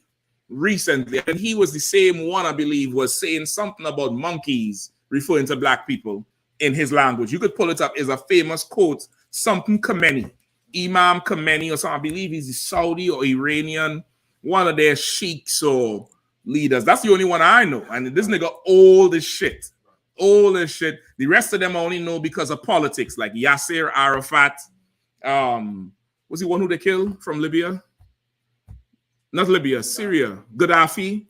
The rest of them I only know because of politics. But I don't know none of them because of, damn, he broke Surah 52 down like, damn, that shit touched me. Farrakhan, Elijah Muhammad, Malcolm X. You get the point? You know them because of us. You get the point? Like, we revolutionize their shit. Like, we make shit popular. Benjamites with the Rastafarians, and forget about that shit. Nobody don't care about no Ethiopian. Right. You want to have the dreadlocks, dress like a Benjamite, talk like one. Nobody ain't talking like them, forehead nation. You get the point? Like, we make their shit popular. So you will go across there and you will see them being like Christians with their Islam. But here, remember, Malcolm went over there and he's like, hold up. You could let white people in? You remember that shit? Yeah. Our people, the Lord said, my people have a zeal, but not according to knowledge. We'll go in there and be the best, karate man ever. They talk about Bruce Lee. That nigga, I forget, I don't know his name. Williams from the Dragon movie. The one with the afro. You remember Williams who they killed? What's his name? Let's look up his name. I only know his name as Williams from the movie. Wasn't it? Is Enter the Dragon? Y'all talk about Bruce Lee this. So yeah, Jake come in there with his swag. The broads was all over him. Tall. Jim Kelly. That nigga would beat everybody. But everybody talk about Bruce Lee. But he went fully into the thing. You get the point? We'll serve their gods more than we'll serve ours, and better than them. So much, we don't just get famous amongst us. We get famous amongst them. You get the point? We get famous amongst, about their people, because we just go into it more. We go into this thing more because we really sincere. You get the point? Go ahead. Yeah, totally right. Working with Arabs and companies as a kid, and then recently, like 3 years ago, like you said, like they don't really push it. And at work, it was like 8 Arabs, but only the woman would pray at work. None of them prayed at work. And you know why she praying? Because she getting her ass beat at night. When it's time for Ramadan, she's happy because they're too weak to beat her ass. They need to eat to give her that good right hook. But she's praying because they getting drunk and coming in there and having no source of sauce or nothing. And she got a headache like them faggots in IUIC. So they beat her ass. So she is going to pray. She's going to ask Allah to, deliver her from, the tyrant. Go ahead. I work with a lot of them too, which they got Arab children. They divorced an Arab dude, and a lot of them was married to black people. Married to black people, brother. She's like, yeah, I'm married. She said, I love black men, but he has to be a black convert. And I know a couple of them married to black Muslim men. Listen, it happens. I tell you, we the most masculine people on the earth. Our brother should, run from that shit. He should abscond that, old desert box. I wouldn't deal with none of that shit at all. Let them have that shit. You got something better. Right. But that's them. We will always serve, the other gods better than the heathens. We're just the best at everything we do. That's our spirit. An Israelite is not going to do something half-assed. If he's doing it. Now, if he's slaving, he's going to do something half-assed. But if he's going into this, he make a decision to go into this, brother, we just so particular with how we do shit. We do it better than everybody. Go ahead. Let me hear it. Book of Romans, chapter 8. Not yet. 8 and 26? Not yet. That's the last one. Where was that? Finish off the Lord's Prayer, please. Matthew chapter 6, verse 6. But thou, when thou prayest, enter into thy closet. But he's saying, but when you praise, enter into your closet, meaning do it in private. You know how to do it out in the open for everybody. Who you're trying to impress? You're praying. You're really asking. It's like you'll have kids, right? Kid, you're out somewhere, and the kid, hey, can I get this? This should cost $1,000. You looking at them like, motherfucker, why are you asking me in front of all these people to embarrass me and tell you? No, I ain't saying the Lord can't give us shit, but just think. You would much rather your kid come and say, hey, I saw something there, what I had to do to get the shit. Just thinking that spirit of it. The Lord don't want you, just, performing for people so people could look at you. Like that's how Christians are. Lord heavenly, in the name of Jesus, in the holy name, and blah, blah, blah, blah, blah. And this and they like that performance. And now people get a reputation for praying. Like, hey, where's John? Yeah, let him lead the prayer because he's so good. Nigga, what we talking about? Good. You said so too. They got a term they call it, such and such is a prayer warrior. Damn. He got rank. That nigga ranked up for it. He got rank for this shit. He got a prayer warrior and he prayed up. That's not how the Lord wants. The Lord really wants you to be a good son or daughter. Come on. I was gonna say just like the way we break it down, we always put it into perspective of what it really is. But them black Christians usually explain it, but them white Catholics and white Baptists, they actually go make a closet, like a small closet, and go pray in that thing. Damn. Well, that's the that's not the confession booth. They have something else that they go into. It's actually like a regular closet, like a coat closet. They should stay in the closet. They need to make a few more closets. They're making all these damn bisexual bathrooms. Make a closet and let them niggas stay there. Closets on wheels. So they could just, on one of them hoverboard shit. So we don't have to see them and they could just be in the closet and around. And there goes one of them over there. So we don't have to see them. That's what they need to make the closet for. Let's go ahead. And when thou hast shut thy door, pray to thy Father which is in secret. And thy Father which seeth in secret shall reward thee openly. Right, and thy Father which seeth thee in secret shall reward thee openly. Because you come into him, in prayer. You seeking him, just like a child going to a parent for something. You get the point? You go into him in sincere and right and in the right spirit, And that's how you're supposed to be when you pray. Like that's the spirit you should be in. And of course, we went through the physical aspect of it already. Keep going. Verse 7. But when ye pray, use not vain repetitions, as the heathen do. For they think that they shall be heard for their much speaking. That's the reputation that some the prayer warriors get around the table and for Thanksgiving and for whatever. They get a reputation for much speakings. For just, oh, he could, oh boy, John, that's a good prayer, boy. That was prayed up. John be in the mirror rehearsing the prayer. You don't know that part. He be in the mirror rehearsing. No, that don't sound too right. Let me do it like this. He be in there doing that shit because this is not about the Lord. Right? Go ahead. Verse 8. Be not ye therefore like unto them.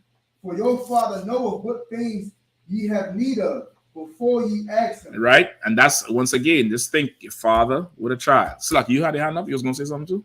Or it was just the precept? Okay, Salaki. Right? Just the same way. Your father, he already know what you have need for. Right? Because that's what you're really praying for. The prayer is you're asking, you're beseeching the Lord. You're asking him for something that you need. That's another thing. Ask for things you need more than things you want.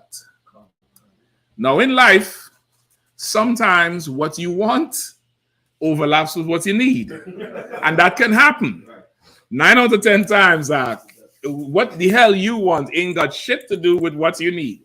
Half of y'all would trade air for some shit you want. You would be like, I don't need this shit. Give me that. Give me that thing. That millionaire. He said, brother, he'll give up blood. He'll trade blood and put oil in his veins to be a billionaire. You get the point? But your father knows what you need. So you don't have to use much repetitions. Just like a child. Can I get this? Listen, I know already. You ain't got to keep asking me. Just like that. Go ahead. You must know my facial expression because I did want to say something. But Salaki said, but like the Muslims do, they say this the same prayer over and over again, and then they do that 5 times a day.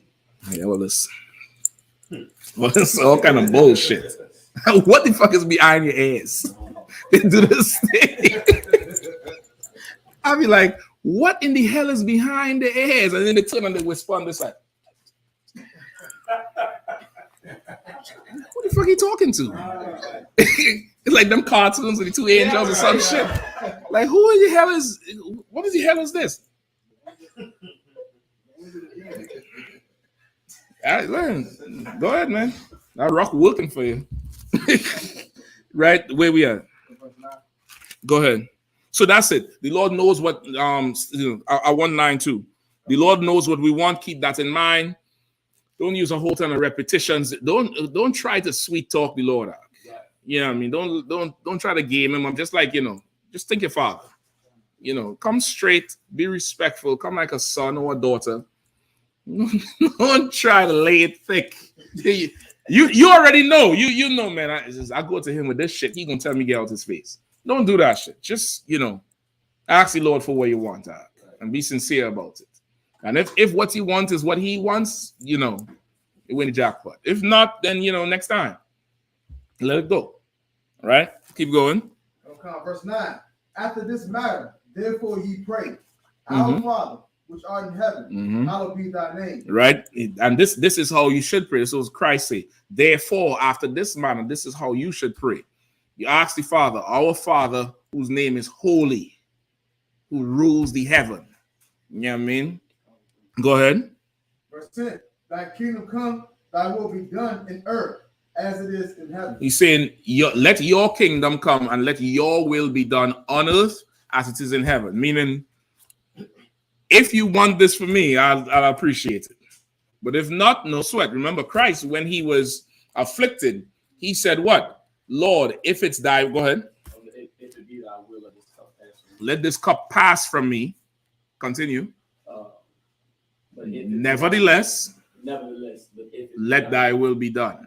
Meaning, like, if my will is not to go get beat to death and get nails put through my hands, if you understand what I'm saying, that's horrible.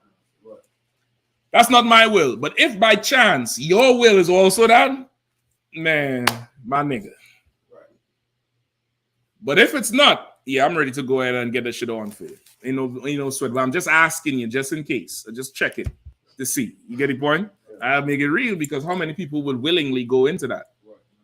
Brothers hardly want to turn themselves in for a crime that they did. He had to go turn himself in for something he didn't do. He ain't did shit.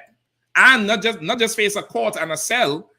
Yeah, get beat down and stripped naked and mocked. And goddamn. And you know what's gonna happen. And you still go do it? Shit.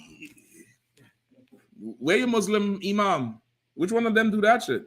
Where you rock Allah? What did he do? Keep reading on. Verse 11. Mm-hmm. Give us this day our daily bread, and forgive us our debt as we forgive our debtors. Right. Give us this day our daily bread. Meaning what? Pray for today. Pray for today. The scriptures say, "Sufficient thereof is the evil of the day. Make no worry for tomorrow." Now, this doesn't mean just go jump off a cliff today.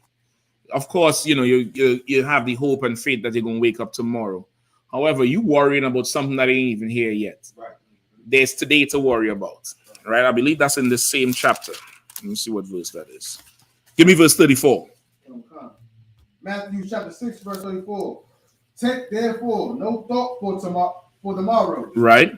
For the morrow shall take thought for the things of itself. Right. Don't worry too much about down the line, which drives people into depression and anxiety because you worrying about tomorrow, which is what this oppression would do. This slavery we in, it'll make you think so much about next week. Why? Because bills is due.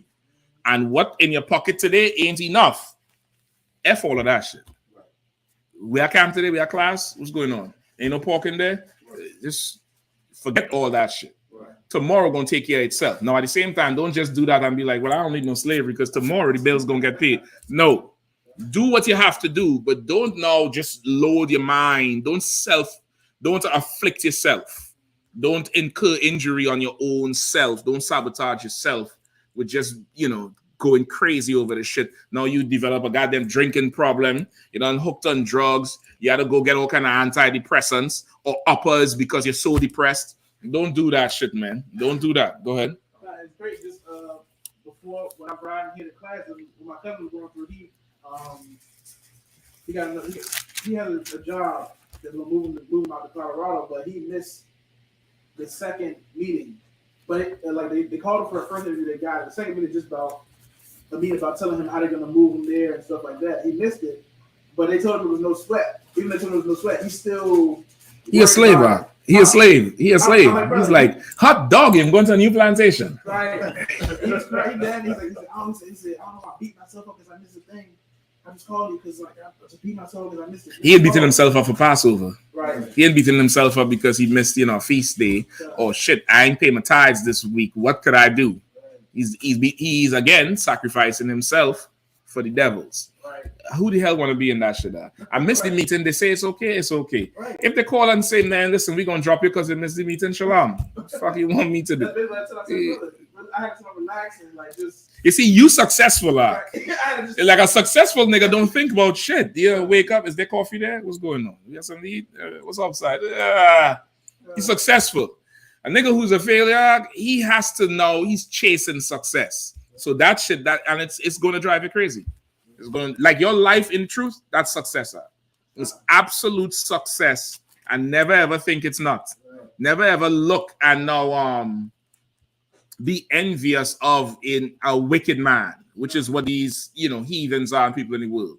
Don't envy them and their lifestyle and their riches and their wealth. All that is vanity and nothingness. What you have is real, true value, and it's very valuable. Let's keep going on. Okay. Go back to verse 11. No, hold on. We finished 34? No, verse 34. Oh, no, it's not. There's more. Yeah, read it again from the top. Matthew chapter 6, verse 34. Take therefore no thought for the morrow, for the morrow shall take thought for the things of itself. Go ahead. Sufficient unto the day is the evil thereof. Sufficient unto the day is the evil thereof. What does that mean? I could be off, but it's like you got got shit to worry about. You got something to worry about today. You got enough shit today to worry about. You said it right the first time. Sufficient is the evil thereof of today. Meaning there's enough things going around that you need to be worried about and that you could do now. What you worry about tomorrow for? You could die tonight. You don't have to wake up tonight. This world don't have to be here tonight. Now you wake up tomorrow, then guess what? There'll be evil tomorrow to worry about. But why are you, loading up tomorrow, the day after, next week, next month, next year? now you overdosing on pills. You ever see them Karens when they're driving on the rims and they pull them over and they're babbling and shit? That's them. That's them, man. It's them pills is anxiety shit that the therapist done prescribe for them. But they in the house going crazy, done take half the bottle, drink some wine, and grab the purse. We're off to Kansas. That's that. Go ahead. Oh, slack. Hold on 1 second. Shalom, sir. You have from chapter? Come on.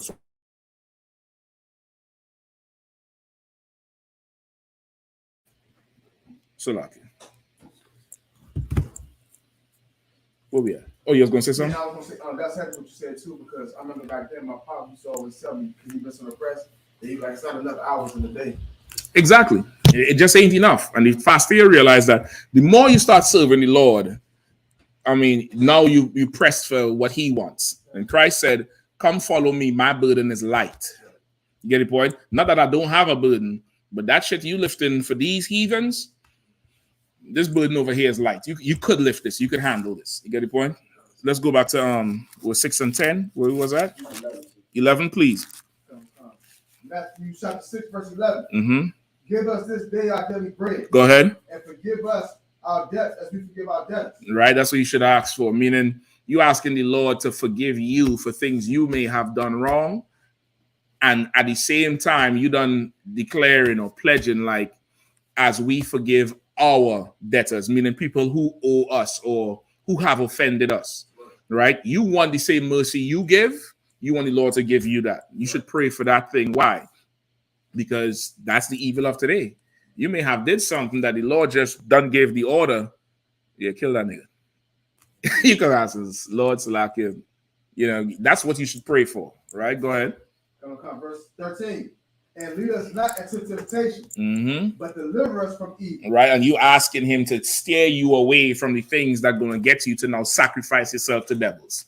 Keep you strong, keep you right, keep you grounded and rooted, and there happened to be plenty of times in the truth worrying over some shit when I was young officer or trooper in the truth, and just when it should just getting me to that point, General Katham call or General Muhammad just call out of the blue and giving me some work to do. I don't know if they knew. I honestly think they just see like a video right here of everything going on with everybody. That's just my personal belief. All right. I'm not saying that's what's happening. Don't nobody take this soundbite and see that they're teaching people to see. This is what I believe. I believe when they ask me a question, I should stumble a little bit because he already know the fuck I'm going to say. Right? And I'm thinking, man, how he know to call now?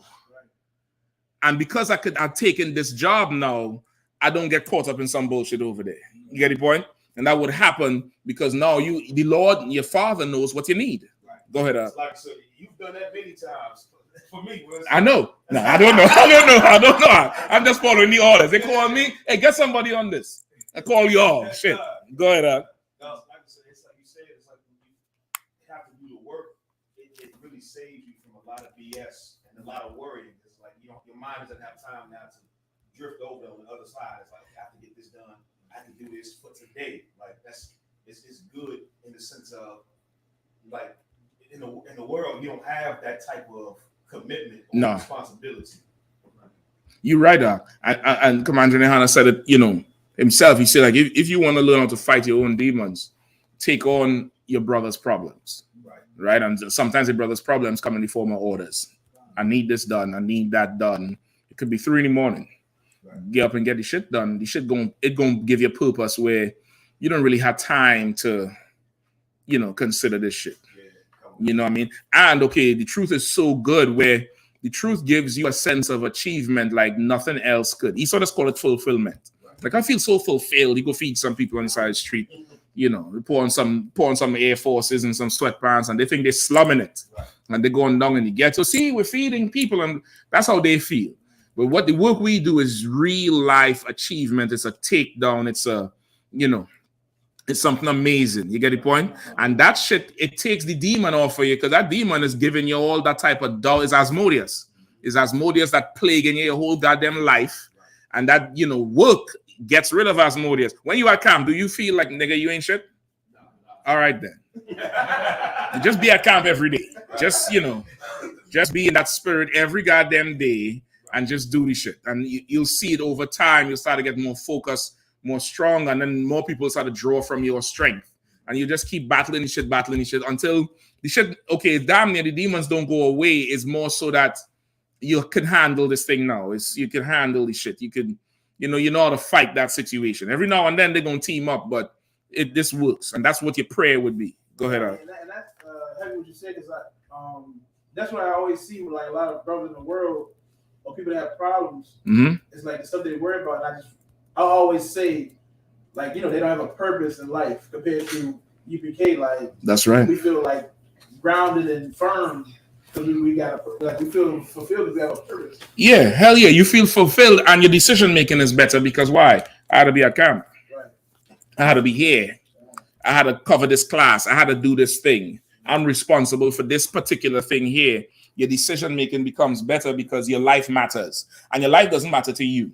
That's the important thing. Also, a good lesson to learn. I know I'm going off topic with the prayer, but your life matters to somebody who you think matter, and because of that, you will now bend your life because their approval means something, and that's valuable.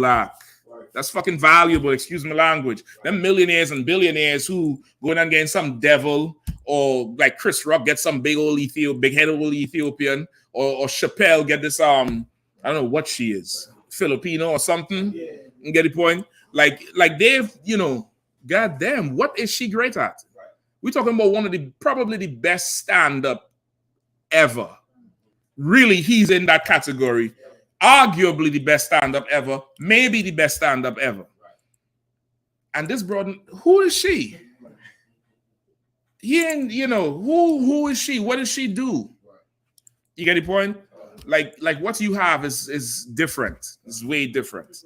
You know what I mean? So like, go ahead. I don't know if Chris Rock was married to the I thought it was. Oh yeah, he got some old Ethiopian from Howard and put her. I think was with her through school, and put her through school, and she, you know, and she took him for everything. Yeah. She took him bad. Once the kids was old enough that she could go home now. Excuse me, so that we could probably lose this shit. But she's an unworthy woman. That's on the topic. She's an unworthy woman like Keke Palmer. You get the point? Like he's now imagine the character assassination and his spirit being castrated when she leaves him. Because she's ordinary. If anything, he came down a few steps for her. And now she rejected him. That nigga looking in the mirror like this. What's wrong with me? Now he's questioning himself. While you at camp calling the oppressor the devil and getting boot kisses and coming home to warm cooked meals and wine and something else warm. This nigga here got to cut a check for some Ethiopian. Who's successful in life? I might have to rename the class. Who's successful? Go ahead, Art. God damn it. Is the question about Keke Palmer? Shit. All right, let me just finish this one here, all right? So you get the point. The whole Lord's Prayer, right? We could skip that. Give me Romans 8 and 26. That's what I need right now. The book of Romans, chapter 8, verse 26. Likewise, the Spirit also helpeth our infirmities, for we know not what we should pray for. Right? Likewise, now understand this when you're praying for the brother who asked the question. Likewise, the Spirit help with our infirmities, meaning because we so oppressed and we so afflicted, you might pray for, you know, something that you think will solve your problem. when the solution to a problem is something totally different. And that's the solution to the problem. You get the point? Like, for all you know, Darius Jackson probably was praying that Keke Palmer would get right. And he doesn't know the solution to this problem is everybody looking at her like a common whore, so he could see her as a common whore. So now he don't have to deal with her no more. And that's that. Or she could now get put into a position where she's emboldened to go fully whore on him. She whore on him in the spirit with that usher shit. But now with all the flack she getting, I heard she brought out a song called If You Act Up, I'ma Link Up. Is that true? It's bars. If you act up, I'ma link up. If you act up, I'ma link up. No sweat. That STD coming. That STD coming. That what's called that IV with that bag of saline. That's coming. Don't even worry about it. Go ahead and link up, Keke. Go ahead and link up. You can hit that light over your right shoulder. Take your time. In the past, somebody look up now, but I remember like slightly like seeing. Okay, a lot of people in Hollywood would just date her, or unfortunately, have sex with her, and then they would not marry her. Who? Keke Palmer? Yeah, I'm about to see, but I you could check it out. Okay, she looks. I don't know if y'all ever see her without makeup. She looks like that thing ain't coming from within. That them blemishes is not. There's some things that you change your diet, you get rid of them little pimples over there. That shit look like she done did some things. She done did some things. And she had to cover up that whole shit with foundation. She don't wear no finisher and shit. It's just straight foundation. That's all the powder and paste in the world. Because her face don't look like that shit that she pretending to be with that fishnet shit. If Usher saw that face, Usher to take distance from that and maybe slide across the you get the point? Go ahead, please. I was gonna say, on Monday, like it's a shame how low a brother will go. Pause. How low can you go? Right. During I.S.U.P.K's class, somebody went in the comments. It was a man. He said, damn, if he don't want her, I'll F her for him. Say that again. I don't want to. So like, he said if he don't want her, I'll F. He spelled it out, but of course for the sake of censorship, he said I'll F her for him. And he's talking about Keke Palmer with the Darius cat, right? Yeah, like talking about because he lashed, tried to correct the check or whatever the case he want to call it. Right.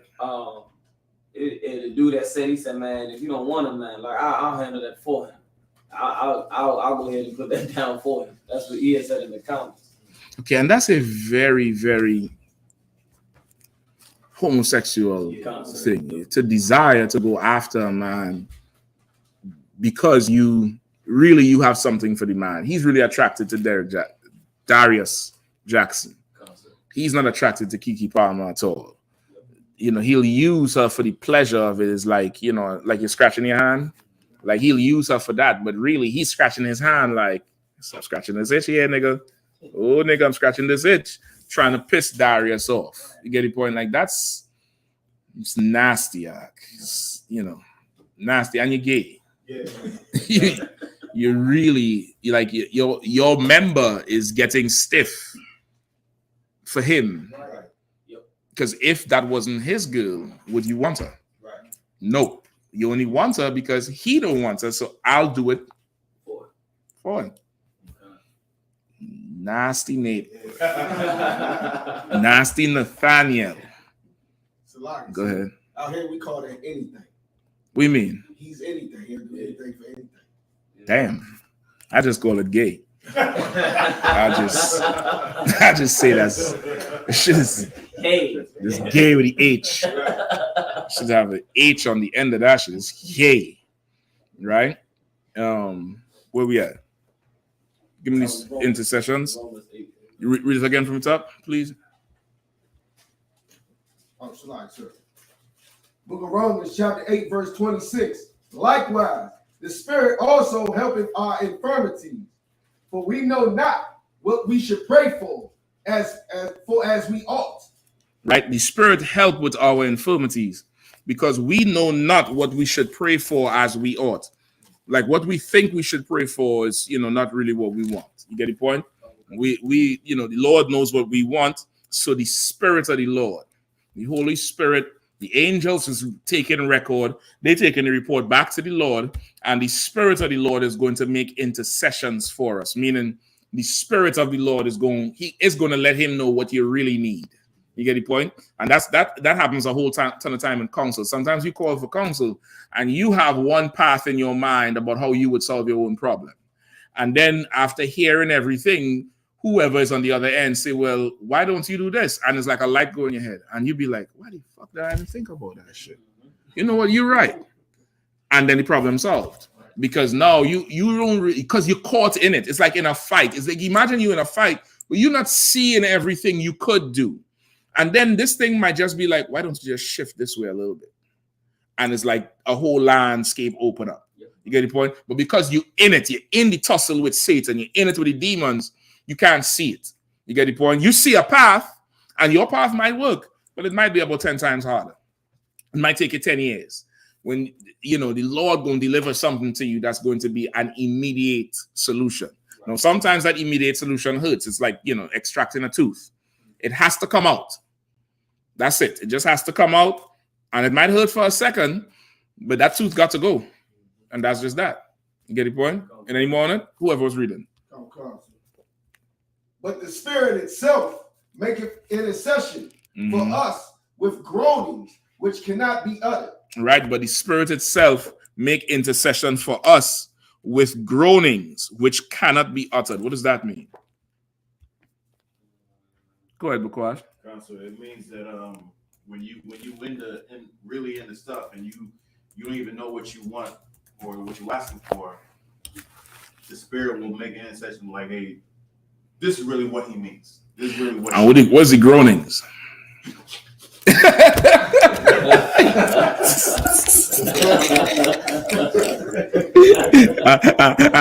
I don't know. That's when you're down bad. When you're down bad, it's like that, brother. It's like, go in the closet and cry.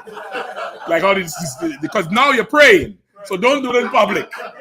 Go in the bathroom, go in your car, recline the seat all the way back up, behind the side post, so nobody can see you. And you wailing there. Let the Lord see that shit. Don't let nobody else see that shit. Don't let this shit. What's going on?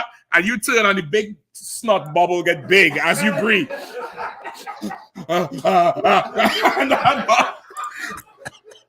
Let the Spirit take care of that one. You're down bad. The most I could do it for you is a strong drink. I give you some strong for your infirmities. But the Lord had okay, and just think like I'm gonna come to you, all right? Just think like a good father. You don't want to see a child that broken. So damn, this shit had to go. Right. This shit has to go. I remember sometime, boy, we could gather in some old toys to throw away. And in the trash bag. My youngest daughter tripped over this shit, and I thought something was broken. Brother, I beat them toys into pieces out. I was like, this ain't your fault. This is these goddamn toys. Who the hell tell them be in the goddamn way? I stomp on that shit so goddamn much. I said, bad toy. Don't go throw it in the damn trash.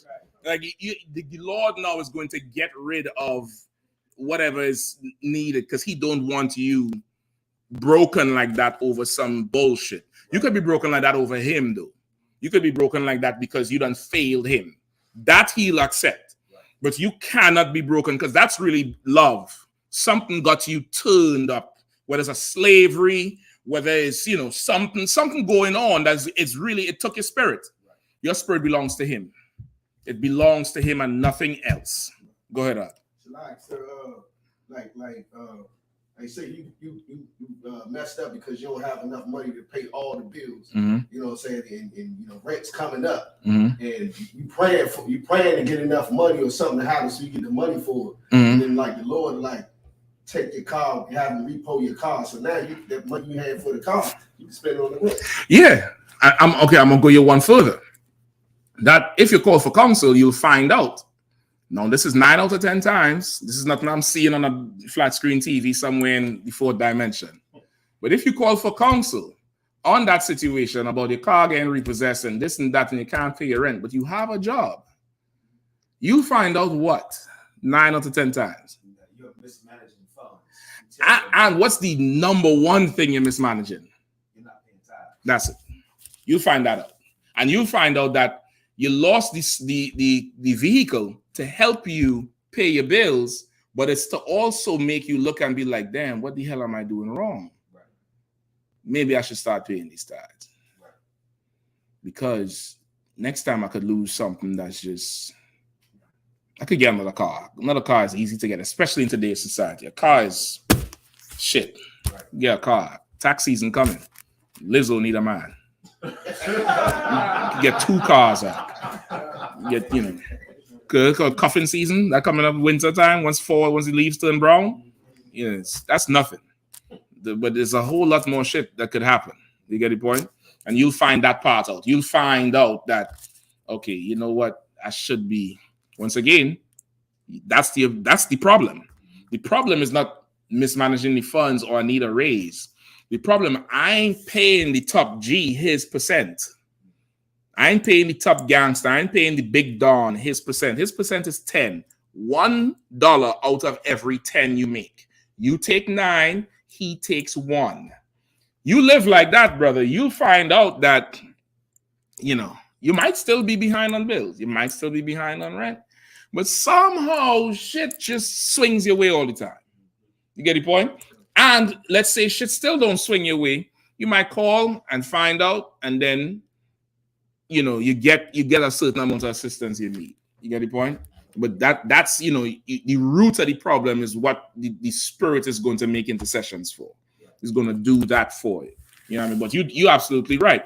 Like in some cases, you might think, damn, I need to make more money. I need to make more money. No, you live close to a bus stop or a train station, or you have a brother or a sister with a vehicle. If you just be brotherly, they might just pick you up every goddamn day. I don't need this $500 note and this $300 insurance. Y'all could keep that.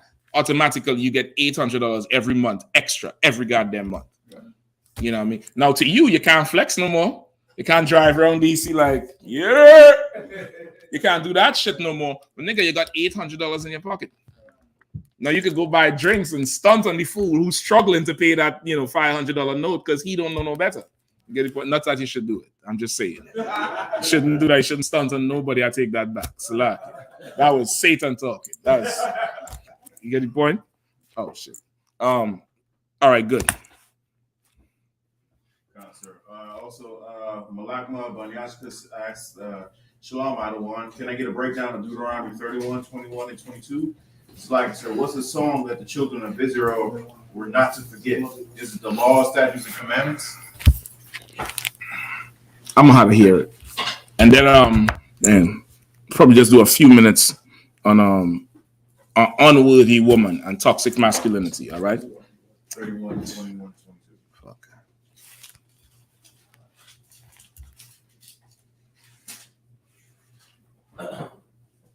You have it already? Go. All right. Go ahead, read. Yeah. The book of Deuteronomy, chapter 31, verse 21. And it shall come to pass, when many evils and troubles are befallen them, that this song shall testify against them as a witness, for it shall not be forgotten out of the mouths of their seed. Is the song above it or below it? Say again? Wine? Yeah, go ahead. Do your thing. We need some more wine? We ain't got no wine?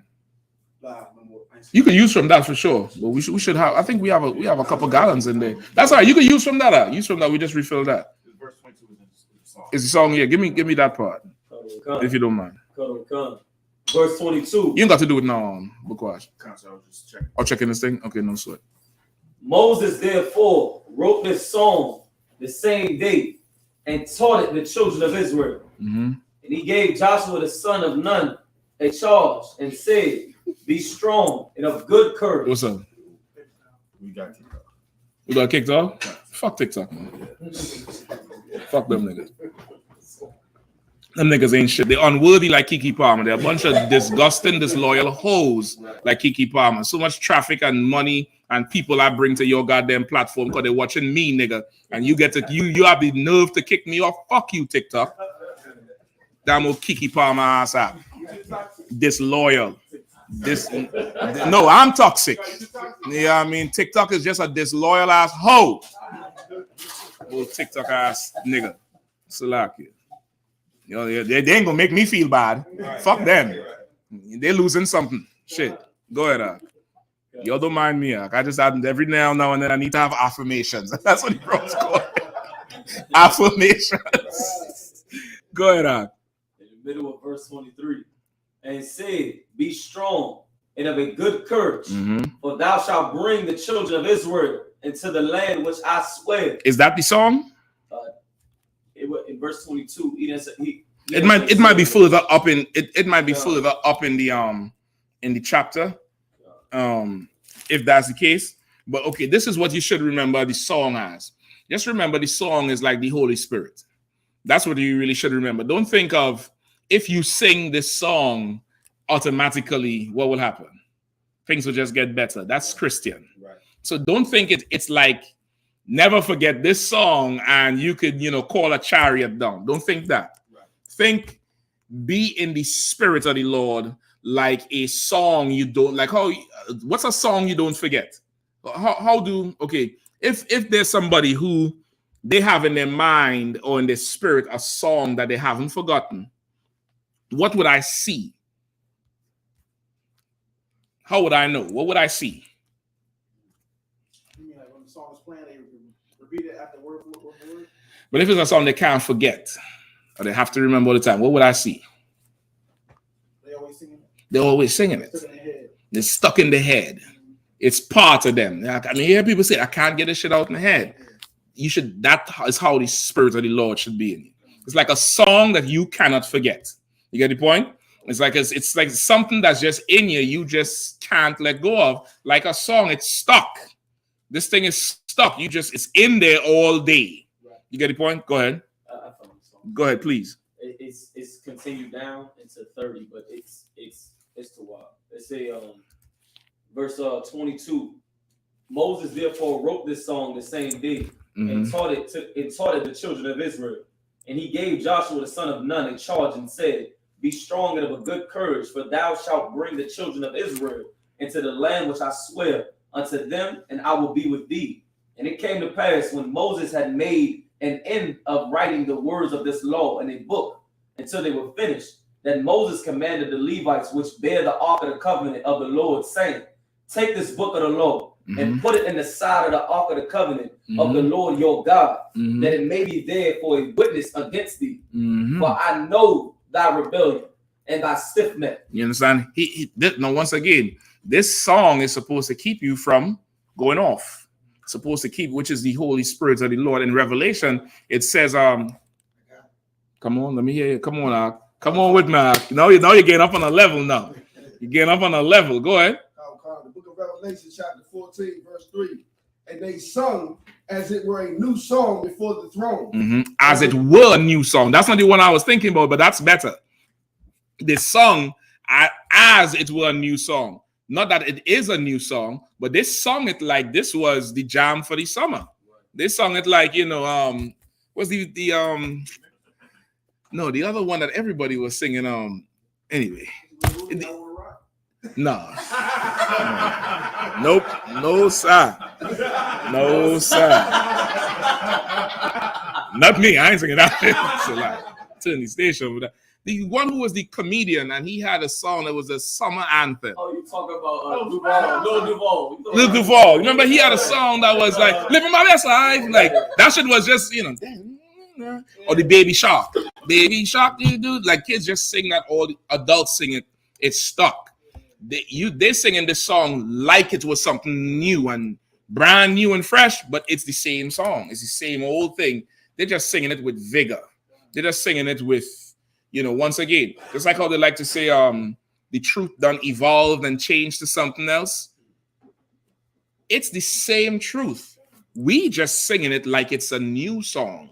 You singing a different song, IUIC. Right. GMS, the Candy Canes, the other ones in the all-white Ricochet. You singing a whole new song. You're on a different beat, Zach. I don't know what the hell you singing. You don't got the lyrics to this song. We singing the same song. What they say? That ain't the UPK. I know that's the refurbished one.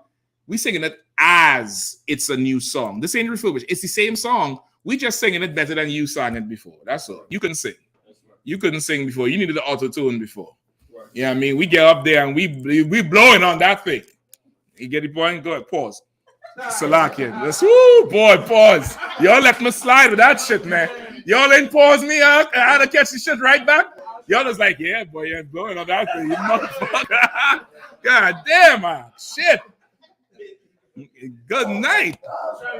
You know what it is? The wine is unbalanced, dog. This one is more empty than this. Is a true off my equilibrium right there. Damn. Damn. Damn. Y'all clip that one from the YouTube. They're gonna make a meme out of me with that shit. I told y'all these Benjamites there. No, nigga. Can't believe y'all let me slide with that one on. Damn. Shit. That was y'all shit. The spirit make intercessions out. Don't worry about it.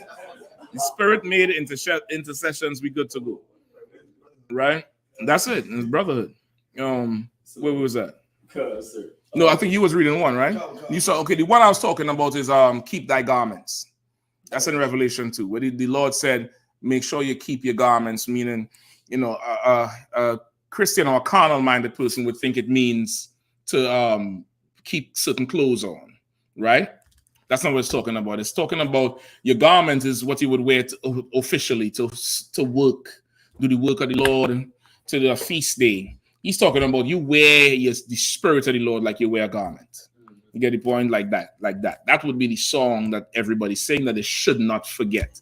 Once again, usually people who ask this is because they think there's some mysterious song written in some book and the page got ripped out and hidden under a stone somewhere in Egypt. And if you sing this, you could summon chariots.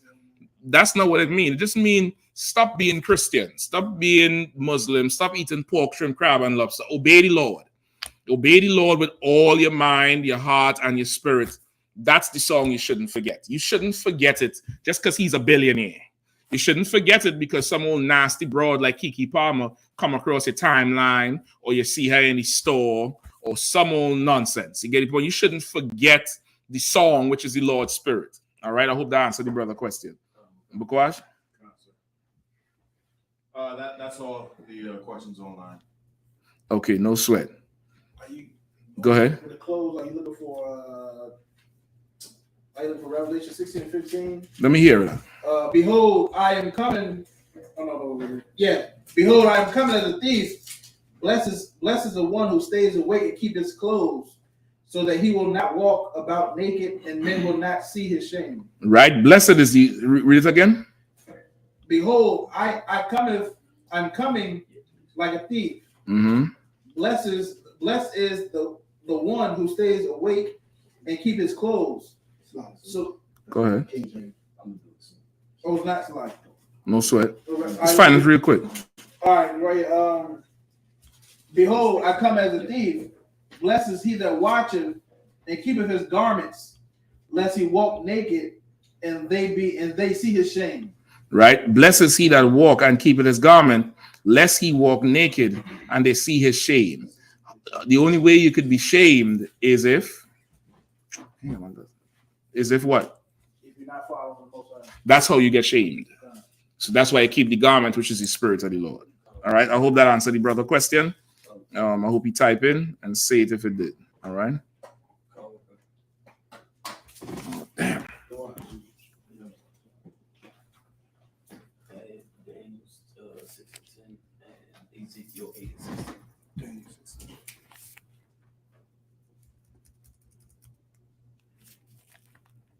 All right, where we going now? Keke Palmer, right?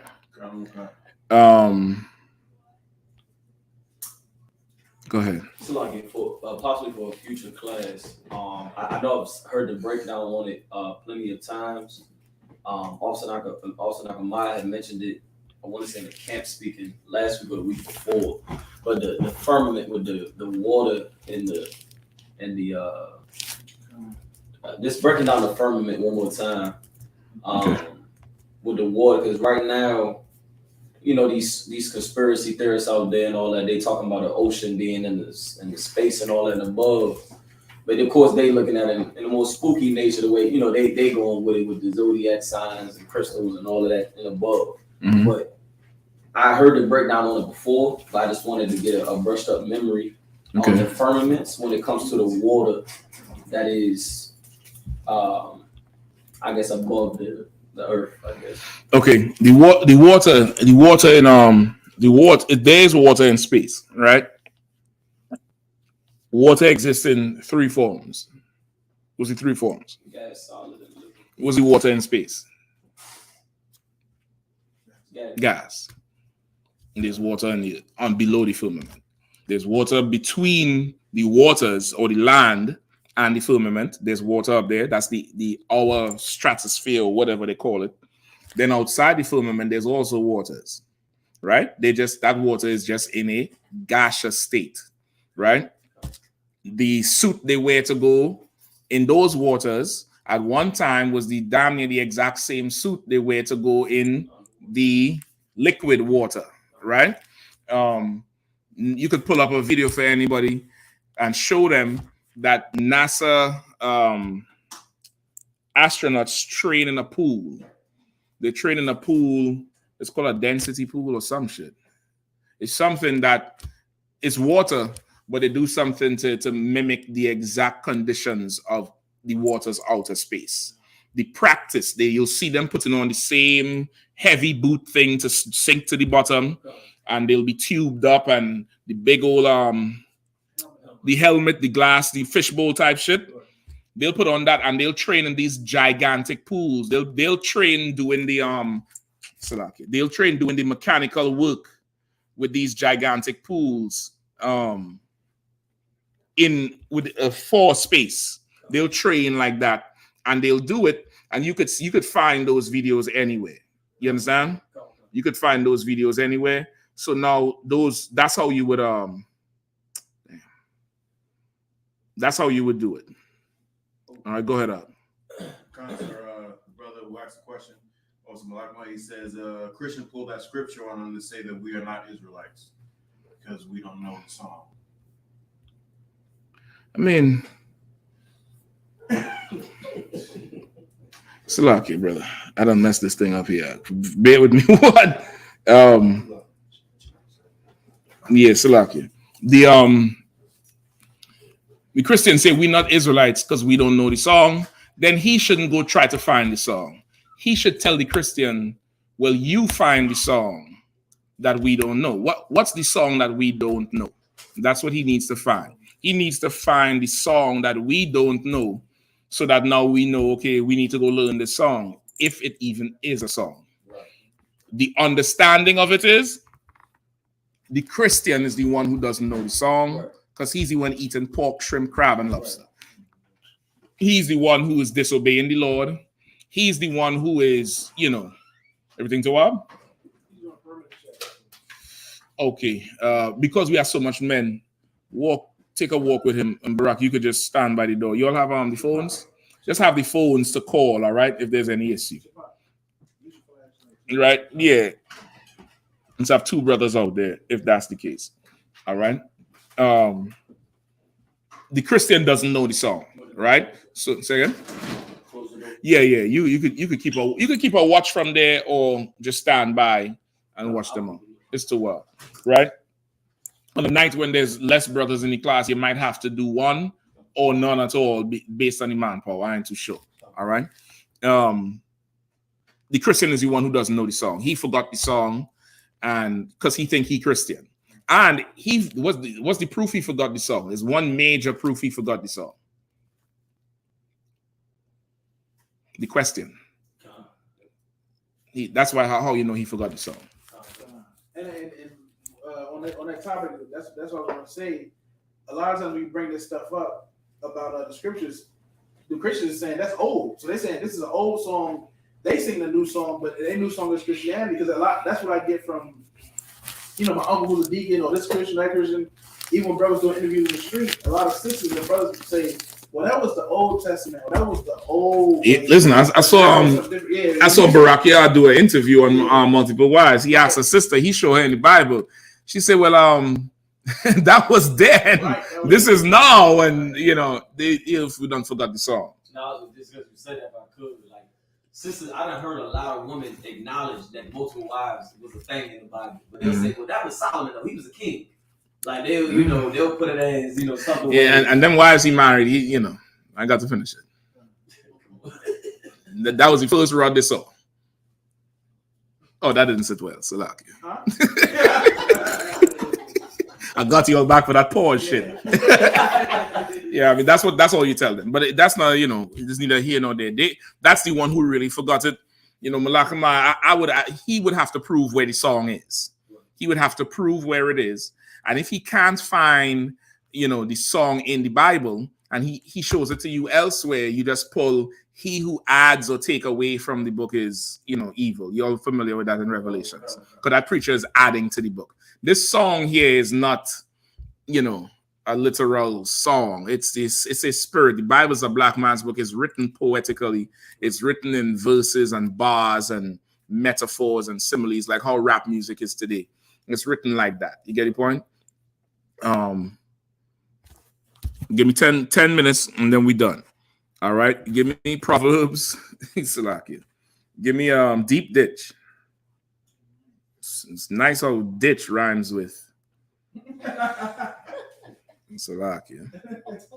book of Proverbs, chapter 23, verse 27. Mm-hmm. For a whore is a deep ditch. Yo, say it again. For a whore is a deep ditch. Kiki, do you love me? For a whore is a deep ditch. Go ahead. And a strange woman is a narrow pit. Now, the strange woman here is talking about what? Woman that's not keeping the song or I'll take that. That's where I was going with it. You don't get there already. Y'all ahead of me tonight, boy. What the fuck is going on? Y'all straight. That's where I'm going with it. Here, a strange woman is a woman who's not from your tribe, not from the 12 tribes of Israel, right? A heathen like Tobit, my son, beware of all whoredoms and take chiefly a woman of your forefathers. So the strange woman would be a woman who's not from your forefathers. But now, you want to now look at her spirit. Now you got to look and see if this woman is sacrificing herself to devils, like it said in Judges, like we read earlier. That would make her an unworthy woman, an absolutely unworthy woman. And you have to be, you have to have some toxic masculinity to reject it. No matter how good it look, no matter how good the tail look, how big the head wrap is, she could shalom in the most melodious voice, brother. You should reject, and you'll have good masculinity right there. Being able to turn some shit down, it's so masculine. It's okay. It's you deciding. We went over this last week a bit. It's you deciding. It's you being judge and making a decision, and that's that. That's final. Write that in the book of the law. La'ah. Done. That's masculine. You need to feel what that feels like. That's a good feeling to have of saying la'ah, of passing on something that, damn, you passed there? Man, come on, man. You know how much people would? Not me. You get the point? I'll decide on something that I actually want, not because this thing wants me. You get the point? You want to be in control of everything. Darius I don't think he was in control, boy. However, I'd like to hear the story of how they met. You know what I mean? Because a nigga with a mic who slide and, got herpes got your woman to show her full ass on TV. Yeah, Shalom. You have a Shabrakta. You was going to say something? Yeah, concert. Also swap your house, man. Okay, what's going on, Swap? Yeah. Coming right there. We almost done, man. Go ahead. You had said the want me part. And then you went to this Darius cat. I remember some time ago you had said to me it was like you said that you should never get a woman that loves you. Of course, you didn't mean it this way, but you said get a woman that loves you. To get a woman that loves what you do. You had said that a while ago, and it was referring to. I said that. You sure it was me? Damn. I need to start writing this shit down. Don't get a woman that loves you. Get a woman that loves what you do. Okay. Of course, I said why? It was in you didn't explain it like at that moment, but it was directly to me. But you had said it was revolving around a woman that loves what you do. She's in the spirit that you're in. I get it now. That's unwise. Damn. He said that's unwise. You ever watch back a camp tape and be like, damn, I said that shit? I don't know. That's definitely lower now, because yikes. But okay, that's really what it is, because now if you not that person anymore, it becomes a problem. And that's the level we had to reach on. Like, you had to be that, and you had to be that thing. And I'm speaking strictly about being a priest and officer in truth, right? That's what it is. If it is that you in the world and you have this success wherever, and that's fine, you are your ribs and stuff. The advice that Barack was talking about was specifically for a brother in the school who's looking to take a rib on. She can't be in love with you. She should be in love with you, but the you should be that thing. You understand? The you should be tied into this family we have, the brotherhood and thing. Now, if she in love with you, if you, Lord forbid, decide to leave the truth, she's gone with you. You get the point? When she could stay, because she loves this thing who you once were and would love for you to be it back. That would help. That would help. Just like you shouldn't be in love with what? Her. You had to be in love with her because she pays her tithes, is in here, cooking for the feast days, helping out, do it. Like, no, you love her, she looked you bad, she bad. But she ain't in here. So now you had to, take your gaze somewhere else. Sometimes if you stay too long, it's hard to turn the other way. Don't stay too long, unfollow. You don't have to unfriend. You might offend somebody. Just unfollow so you don't need to see these with the filter and these things here. You know how to see it because you're going to get captivated. And once you're get captivated, it's hard you'll negotiate with yourself. You compromise your masculinity. You get the point? Same thing with some broad you might see on the street. You get the point? You see enough of her and start to entertain her a lot. You start to negotiate with yourself. Well, she'll get to a point. I'll help her get to a point.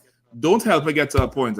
Give her the number to the school, and if she's in class consistently for 6 months and pay tithes, she's done the work to deserve to be in your bed. Don't put her in there cheaply.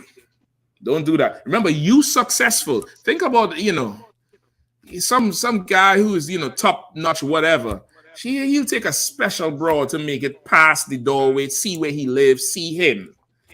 You're gonna get it laid on with this thing who's just, common, like Kiki Palmer.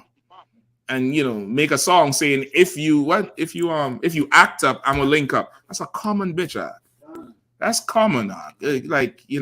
And he's mad because he's in love with her. If he was in love with what she did or what she's into, he would have seen what she did and what she was into. But he get in love with, I don't know, because I saw her without makeup.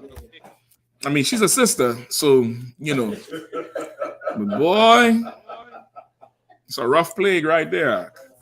That's a rough plague right there. Like that says that you had to pay some tithes. You had to make me see beauty in you. You had to make. I can't just see this shit. And listen, listen. Salakia. I will rough and rugged over here. This is not knocking nobody looks. I'm just saying. I'm looking at her. I see your movies and shit, but I need some of that tithe money in here. Could you braid? You go braid, watch them kids, braid, cook, do something to make, make me see past them blemishes. She got some, she's not the unblemished lamb. You want to, Good. What he said is that sister had an unfortunate finish. It's brother. That's it. It's I'm trying to tell you, ain't enough butt lifts for that one. She could go in the BBLs. She could BBL, MN, and O and P. That shit ain't going nowhere. That face is rough. And now to be in that attitude, like, okay, and this is so spiritual. I know I'm going on. I'm letting you all go in 2 minutes. I want to get some more with Kiki. Give me also it's Proverbs 21 and 9.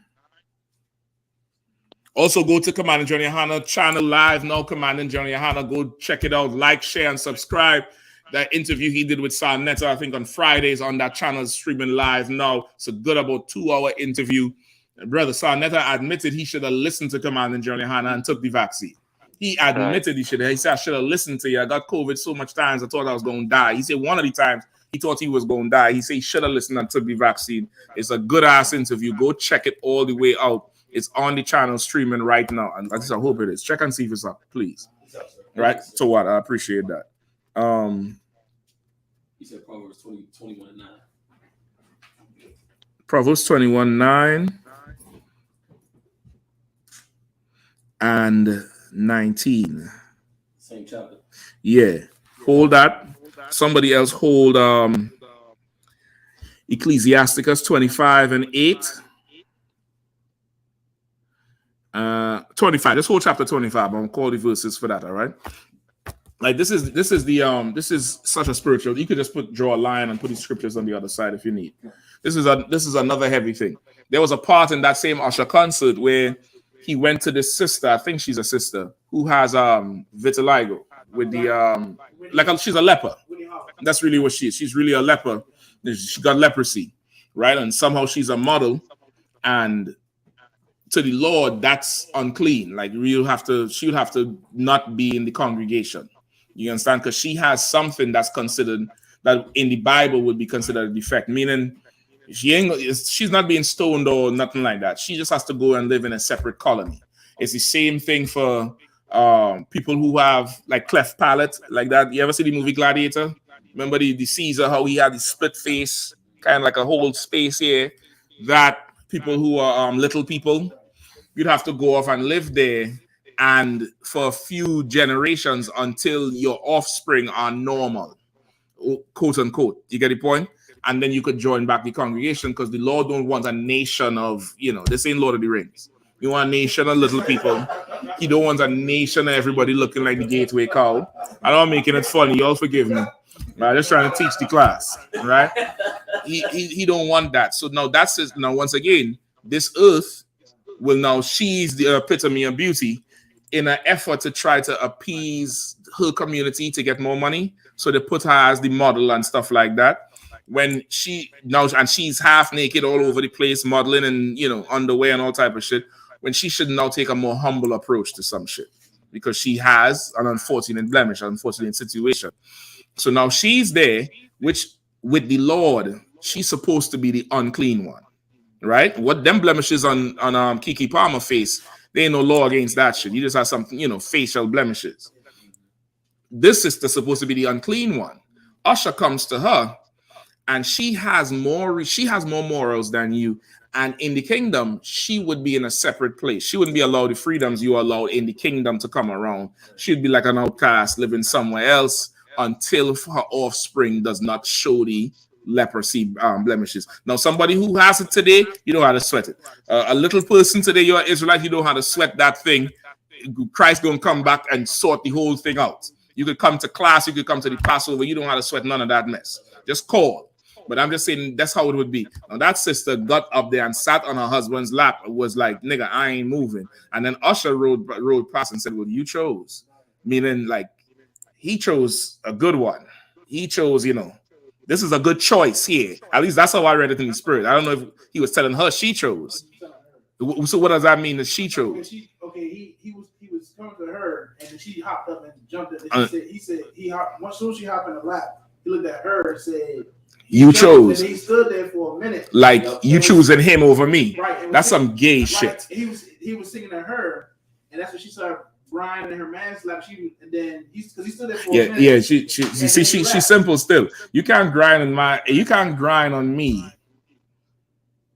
Trying to get me excited because another nigga singing to you. Right there. Now, if we in a room somewhere we making noise, pour on, Barry White, whatever. I don't care whatever is going on. But he's there trying to get you to come to him, and you responding? Bitch, you better keep them hips stationary. You better keep them hips in park. Put that bitch in park. And put your hazards on and look at that nigga. Don't move.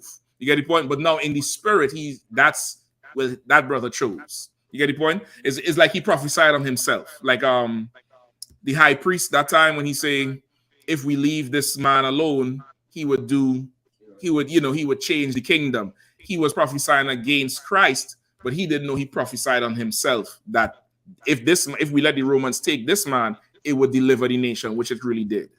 So, him saying she chose from a spiritual aspect, that brother chose right, because that woman didn't embarrass him like Kiki Palmer. And she posted it. Her caption basically was saying, I figured out how to break the usher shit. Ladies, this is how you do it. Just hop in your man's lap. Like, she wrote that. She typed that. Or don't go to the concert. Just play the nigga CD. Gone. That's all. Just go play the nigga CD. This is the difference. I'm gonna have to skip some of these damn scriptures. This is the difference between men and women. If I go to a Beyonce concert, Beyonce is not taking me home. You go to an Usher concert, you getting hit in the damn bathroom. You getting hit in the Chris Brown going pass you around. Listen, I remember the G Unit days. This is when G Unit used to be making the mixtapes with the CDs. He had a DJ called Who Kid, right? Levite brother. Who Kid, and what's the one? The other Levite who is like his right hand man. Yayo, Tony Yayo. Okay. They would talk about how the broads, the groupies would come backstage after the concert and say they want to see 50. And they'll be like, yeah, 50 right here. He gonna be here in a minute. Just drink this alcohol and smoke this. He gonna be here. Yeah, he coming. He just signing autographs. And they'll run a train on the girl. That's what happens when you go to their concerts. Sit home. You like the music? There's a car outside on the CD. We go have a party. We do that shit. You go there and you up on stage, you're telling me something. That's the difference, and that's what unworthy women don't understand. We could go to that concert and you could be into me. You don't have to worry about that shit. But you get up on that stage, that's a problem. Janet Jackson did the same thing when she strapped a nigga to a damn crucifix. You think she taking him home? She came off of him and sent him in the basement with a bunch of LGBTQ. The thing went down in the stage. He's not going home with Janet Jackson. Usher now, you should ask them how many. Akon, you should ask them how many it happens. You get the point? You should ask them how many. Lil Uzi, ask them how many. His woman just beat him up for talking to other women. So I don't know about that. You get the point? An unworthy woman you should never have. Go ahead, Art. I was going to say, even back then when Chris Brown had a meet and greet, the sister was paying $1,000. Oh, $1,000 of whose money? It's not. I mean, it's a preference. This ain't a law. That's fine if you want to let yours go. Me? No. We listen to the CD, bro. We listen to the CD. I think everybody has their own preference and the pattern, and you should love your man. There's an old song you should go listen to by MC Light called "Cram," and she's saying, "Act just like a test, I cram to understand you." And she's talking about how much she had to learn this man who she was getting with. But of course, the brother was in the streets and stuff, so she learning him so she don't get burned. But that's what you should do. You should learn your husband. You should learn what he likes and what he don't like, and get with him on it, just like you learn your boss. All right? That's it. We done with that. Salaki, with that, pass the class over. Priest and officer, could go. Don't marry an unworthy bitch. That's it. Security announcements. We are the I.S.U.P.K. out of 1 West, 425th Street, Harlem, New York, under Commander General Yahanna. New rules for brother and sister. When a new brother or sister comes into the school, they are off limits for 6 months. They are to be saluted only. They are here to share themselves with the world. After 6 months, if a brother or sister has interest in a particular person, he or she must get permission from the head to speak to a brother or sister. There is another 6 months in which the brother and sister will court each other. After this 6-month period, the brother or sister will get permission from the head to marry. Tithes, which is a commandment. You can find this in the book of Numbers, chapter 18, verse 21, and Malachi, chapter 3, verses 8 through 10. It means 10th in the Hebrew, and it's pronounced ma'aishra. 10% of every penny or any increase the Lord gives you get to the Treasury Department or teaching. Mm-hmm. Priest fund, free will offering for priests, not mandatory. Whatsoever amount you would like to give. The upholding convocation. It's like it was the memorial blowing of the trumpet. First day of the 7th month, Friday the 15th of September, 2023. You can find this in the book of Leviticus, chapter 23, verses 24 to 25. Remind also too, there's a few things in September. Of course, you all know the end of this month, July 28th to the 30th, or the 27th to the 30th, is the turn the camera back out, Salaki. Is the Chicago Midwest Fire Weekend. The Midwest Fire Weekend. You'll make sure you'll get down there, contact Chicago, Captain Mao Quad. You'll see he put the general high up in the sky where everybody could see him. Even the damn birds flying could see there's something going on in Chicago. That billboard, he put a giant billboard in Chicago. Commander Yahanna is doing a lecture that Friday after camp. Camp is on the Magnificent Mile. Then we come down to doing the camp on that Wabash Avenue or whatever the name of the street is. I forgot. But y'all could check it out. And the Midwest Fire Weekend. All right. We have a few cookouts coming up. Midwest Fire Weekend in July. New York is August, late August, I believe. Then you have the feast day. Was that First Fruits or blowing the trumpets? Blowing the trumpets. When is it? The 15th of September. 15th of September. I believe 1 week later is Day of Atonement. Get yourself ready. Then after that is the Feast of Tabernacles. We're definitely going to be in the UK. Lock in, do what you gotta do. Uber, DoorDash, pull out them old Jordans you have in the box there in the bag that you with the brush, the special brush for the suede, and sell them. Because that trip is going to be epic. Or don't sell them. Salakia. You get the point? And that's it. We monster weekends. We have a whole ton of cookouts coming up. You'll lock in and try to get down there, all right? Go ahead, Remind Akim, I want you to check on social media such as ISUPK.com, Facebook, Twitter, YouTube, and so on for ISUPK events and materials. Mm-hmm. If a brother wants to be a trooper in the school, you should start wearing all black, which includes black boots, black shirts, black pants, black headbands, or scarf. Mm-hmm. And with that, I say a margin, which means sand. Just because of time. Men of Israel will give word curse to the teacher. Should do the comments. Men of Israel, Majum Shabbat, Majum, Barak, Yahweh Shem Yahushai Barakatham. Yahweh Shem Yahushai Barakatham. Saw which means the term, sisters you may stand. Men of Israel, we're going to give word curse salute to the sisters. Men of Israel, Majum Shabbat, Majum, Barak, Yahweh Shem Yahushai. Yahya Matah, class is missed.